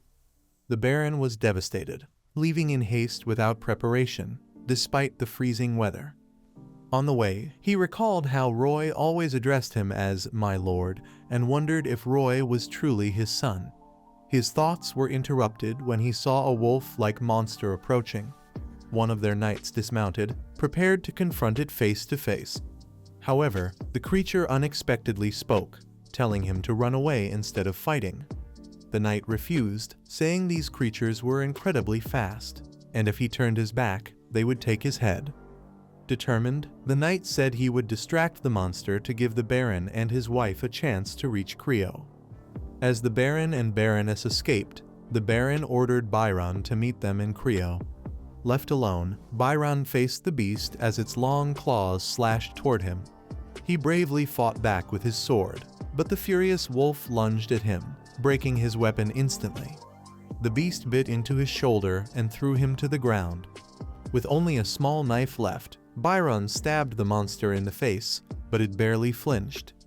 Just then, the Baron and Baroness returned, striking the creature together with their swords and killing it. Byron felt ashamed for not being able to defeat the beast alone, but the Baron reassured him, saying it was his duty as a lord to protect his people. Suddenly, the situation worsened as a whole pack of wolf monsters appeared before them. Byron raised his broken sword, ready to fight, while the Baron and Baroness embraced, believing it to be the end. At that moment, Xavier appeared and swiftly cut down the attackers one after another. His sword never stopped moving, leaving only the heads of the wolves behind. Byron was astonished by how much Xavier had improved in such a short time. Afterward, Roy's parents anxiously asked Xavier about their son's condition. He admitted he wasn't sure how Roy was doing after the battle with the Giga Titan. When Gabriel found his master lifeless, he panicked. If Roy didn't survive, Xavier's entire house would fall. Taking Roy's hand, he suddenly felt a faint pulse. Though his heart had stopped, Roy was still breathing weakly, but alive. Gabriel kept his hand on his pale master's body in disbelief. Then, he noticed triple rings of mana spinning rapidly within Roy's chest. It was difficult to assess his heart's condition due to the powerful magnetic field, but the mana itself seemed to be keeping him alive. Gabriel realized that the Mega Titan had perished from a triple explosion, yet somehow, Roy had absorbed that tremendous energy. He whispered to his master, asking what he was doing, though he knew no answer would come soon. Meanwhile, in the city of Creo, the weather turned sunny and frosty once again. Townspeople were repairing their homes after the monster attack, while others cleared away rubble. Along with 3 nobles, Gabriel arrived in the city and informed them that the swarm was in Count Creo's mansion, under the care of a doctor. There had been no significant changes in his condition. Eros praised Gabriel, saying it was impressive for a mere servant to have withstood such a monster. Gabriel humbly replied that all credit belonged to the swarm master, only his strength had ended the creature's rampage. Roy's parents remained deeply worried. Eros could hardly believe that his son, the swarm, possessed such power. On their way to the Count's house, they overheard others speaking about Roy, calling him noble and brave, unaware that he was barely clinging to life. It was hard for the man to imagine how many people he had saved from the water before he reached Mahan. One man walking on crutches said that if it weren't for the swarm, he wouldn't be standing there now, because Roy had saved him when he was running with a pallet and left a bellman to clean up the debris. A group of women suggested that the fire was caused by some elements of the statue, and that if it weren't for the swarm, the city would have turned into a sea of fire. Everyone had seen the giants appear out of nowhere and absorb water to put out the flames. It was now hard to imagine how many people in this place owed their lives to the swarm. The townspeople stood before the windows of Count Creo's mansion in anticipation, all hoping that soon their savior would open his eyes. Suddenly, a man's voice rose from the crowd, accusing Roy of being the cause of all the chaos. At first, the people were silent, whispering among themselves, but soon they gathered together to drive the fool away. The triple rings continued to spin around the heart of the mana swarm. The messenger reported that Roy's sacrifice and bravery had made a great impression on the townspeople, and that he could receive a bonus for his achievement. Hearing this, the young frontline soldier raised his head and opened his eyes. Sitting up, he felt a severe headache and remembered how recklessly he had used the triple explosion. Roy asked the messenger if he was still alive. The messenger replied that it was possible, since undead people cannot dream. Roy found it hard to believe, thinking his heart had become part of the settings. The messenger told him to focus on more important matters. At that moment, Xavier entered the room, his eyes filled with shock. Holding his head, Roy said that Xavier had come at the perfect time. He wanted to know when they would be paid for their work. At first, Xavier was embarrassed by his master's reaction, but then he realized Roy seemed to be feeling better. Suddenly, Roy heard his parents' voices. They ran into the room and threw their arms around him, tears streaming down their faces. They were simply happy that he was alive. Whether or not he was truly their son no longer mattered, they were just grateful he was safe. Soon, news of the recent events in the city of Crimea reached the kingdom of Magenta. A letter to the king reported that the Mega Titan had been destroyed and no longer posed a danger to the people. The king was surprised to learn that such an extraordinary young man was within his lands. He ordered his servant to send a message to the Panther estate, inviting Roy and his knight to the palace. When the invitation was accepted, it was not the king but Queen Alicia of Term Magano who sat on the throne. The messenger announced that rumors of Royd's bravery and sacrifice had spread throughout the country. Meanwhile, Royd rode silently in a carriage, reflecting on everything that had happened. He was awarded a bonus of 1,500 RP for his improved reputation within the community. Royd was thrilled. The assistant also informed him of a new skill, the Heart of Mana. With this ability, he could accumulate a large concentration of mana within his heart.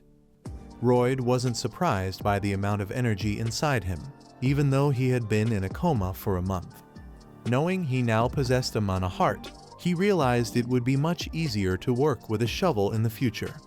The messenger asked if that was all he was concerned about, but the swarm seemed dismissive of Royd's modest attitude toward his own achievements. The messenger apologized, explaining that Royd's mana heart wasn't the result of training but of the shockwave from the explosion, giving it unique properties. Curious, Royd asked what those were. The messenger revealed that he had gained an exclusive option for the shock compensation skill, allowing him to minimize the impact of any explosion. Royd didn't fully understand the new ability and asked if he could use the triple strike at any time. Then, he realized that mining would become much faster thanks to this skill. The messenger encouraged him to say something cooler, and Royd, feeling awkward, thought he might have insulted mining itself. Once again, he apologized to his messenger. Although the reason the Heart of Mana had to be protected from the explosion's consequences was because mana was like a storehouse of ammunition. Just a single spark could make everything detonate instantly. The impact would be catastrophic if the heart was not protected, and the person could lose their life. But at that moment, Roy did not have a mana heart. That was the only reason he survived. The shockwaves settled in his chest, and in their attempt to save his life, they transformed into a mana heart. While the mana heart within him was developing powerfully, Roy didn't even realize it. He thought that swinging a shovel was much more useful. The man realized that sometimes acting like a fool wasn't so bad.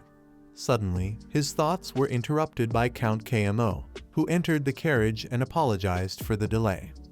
The Count climbed in, and Roy glanced to the side, licking his lips. Moments later, their carriage began to move forward. The young man leaned against the window, silently watching the destroyed houses and damaged roads. He asked the Count how much it would cost to rebuild everything. KMO replied that the repairs could exceed the town's entire monthly budget. Roy thought that if the Mega Titan had not been slain, their expenses might have surpassed the annual city budget. The Count grew irritated and asked what Roy meant. Roy explained that, compared to the annual budget, his payment was barely pocket change.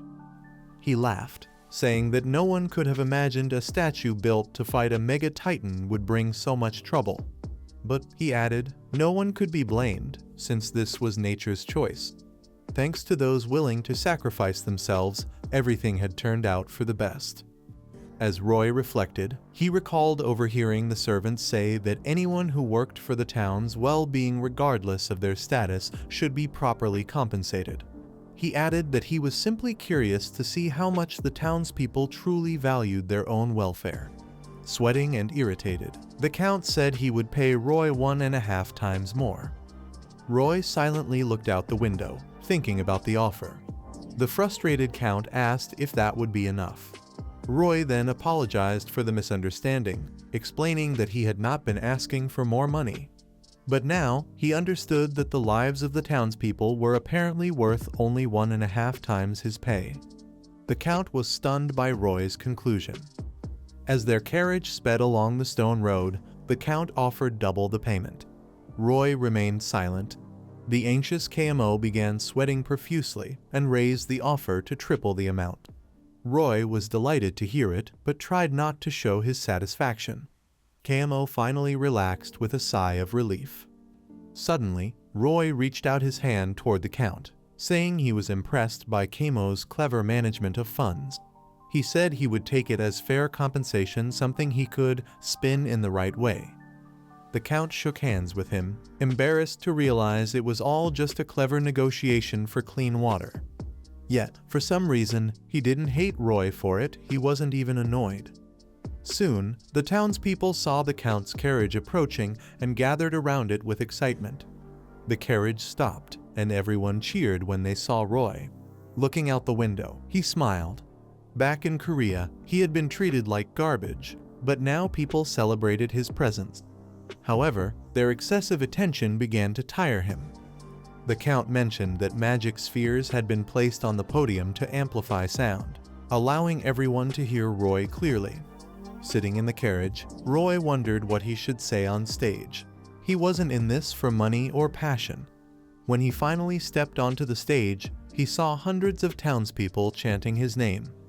At first, he hesitated to speak, but then he gathered his courage and placed his hand on the magic sphere. He was amazed by the size of the crowd. Then, with a wry smile, he said that if he could receive money from each of them, that would be wonderful. He asked if everyone already knew about his heating system. The people looked confused, none of them had heard of it. Roy continued, explaining that the elderly suffered from joint pain during winter and parents worried about their children getting sick. He asked how much time they spent every day making fires, an hour or two, perhaps. If they were over 50, that meant they had spent nearly 15 years of their lives doing nothing but that. He said that if they considered it a long time, they should remember what a heating system was. After all, thanks to this invention, the quality of life for all the townspeople could increase tenfold. For more information, the man asked them to contact him and visit the frontier estate. With that, he ended his speech, silently turned around, and left. The Count understood why he could never bring himself to hate him. Roy had a thorough approach to all financial matters, persistent but reasonable. He did everything that was required of him, and instead of despising him, the Count wanted to make him his subordinate. It would have been foolish to let such a man remain in the wilderness where he came from. The frontier estate was destined to become a gold mine, and the main knight there was Mr. Bayern. Bayern was honest, sincere, and hardworking, but despite his persistence, his knightly skills were mediocre. The Count often thought that Bayern's combat ability was below average. Roy sat silently in the hall opposite Bayern as the knight informed him that all preparations were complete. He handed over a list of land allocations and explained that they had decided to address the labor shortage on the farms, assigning the orcs to work in the mines. Thanks to a neighboring estate, they had secured a large contract for installing a heating system with a 30% discount. The net profit rate stood at 10%, but considering the volume of coal sales, the final profit exceeded 50%. The knight wanted to continue with the waterproofing and rehabilitation, but Roy stopped him. He asked whether Bayern had been managing everything on his own during his absence. The knight looked puzzled and said he had only fulfilled Roy's request to keep an eye on things. Suddenly, a worker entered the room and reported that the final level of the heating system had been installed, requesting the knight's inspection. Seeing Bayern's efficiency, Roy thought that if the man had been born in Korea, he would likely have become a managing director of a major corporation. The contracts for the supply of floor insulation had gone smoothly under Bayern's leadership. Roy's parents concluded that their son was close to repaying the family debt. While Roy and Gabriel were overseeing the construction of the coal warehouse, a trumpet sounded, announcing the arrival of someone important. Roy felt an ominous presence from the pompous messenger who stepped forward to announce the arrival of the king's envoy. The messenger began to read the contents of a letter, stating that Roy and Xavier were summoned to the royal capital for an audience with Queen Alicia. Roy was far from pleased. He remembered how he had been dragged into endless work simply because he was good at it. Now, his pride felt wounded, knowing he would have to work even harder. As he prepared to leave his beloved homeland and his noble life behind, Roy and Xavier were taken to the capital in the royal carriage. The young frontier lord looked like a corpse, while Xavier tried to lift his spirits in his own way, joking that a merchant he knew would try to extort as much money as possible from the queen, traits that reminded him of Roy himself. After their arrival and formal greetings, Queen Alicia asked Xavier about his companion, assuming he might be a worthy sparring partner. but Xavier humbly apologized, saying he was only a nameless knight. The queen expressed her gratitude for their past achievements, including their feats during the campaign in Cream, before adding that she did not care much for others' recommendations and preferred to judge a person's skills herself. Alicia then asked Royd which construction project he believed was the most advantageous in the Color Purple district. Knowing the correct answer from his studies, Royd was aware that repairing the crumbling palace was the logical choice. However, he decided to say he would build a new bridge over the Purple River that ran through the capital.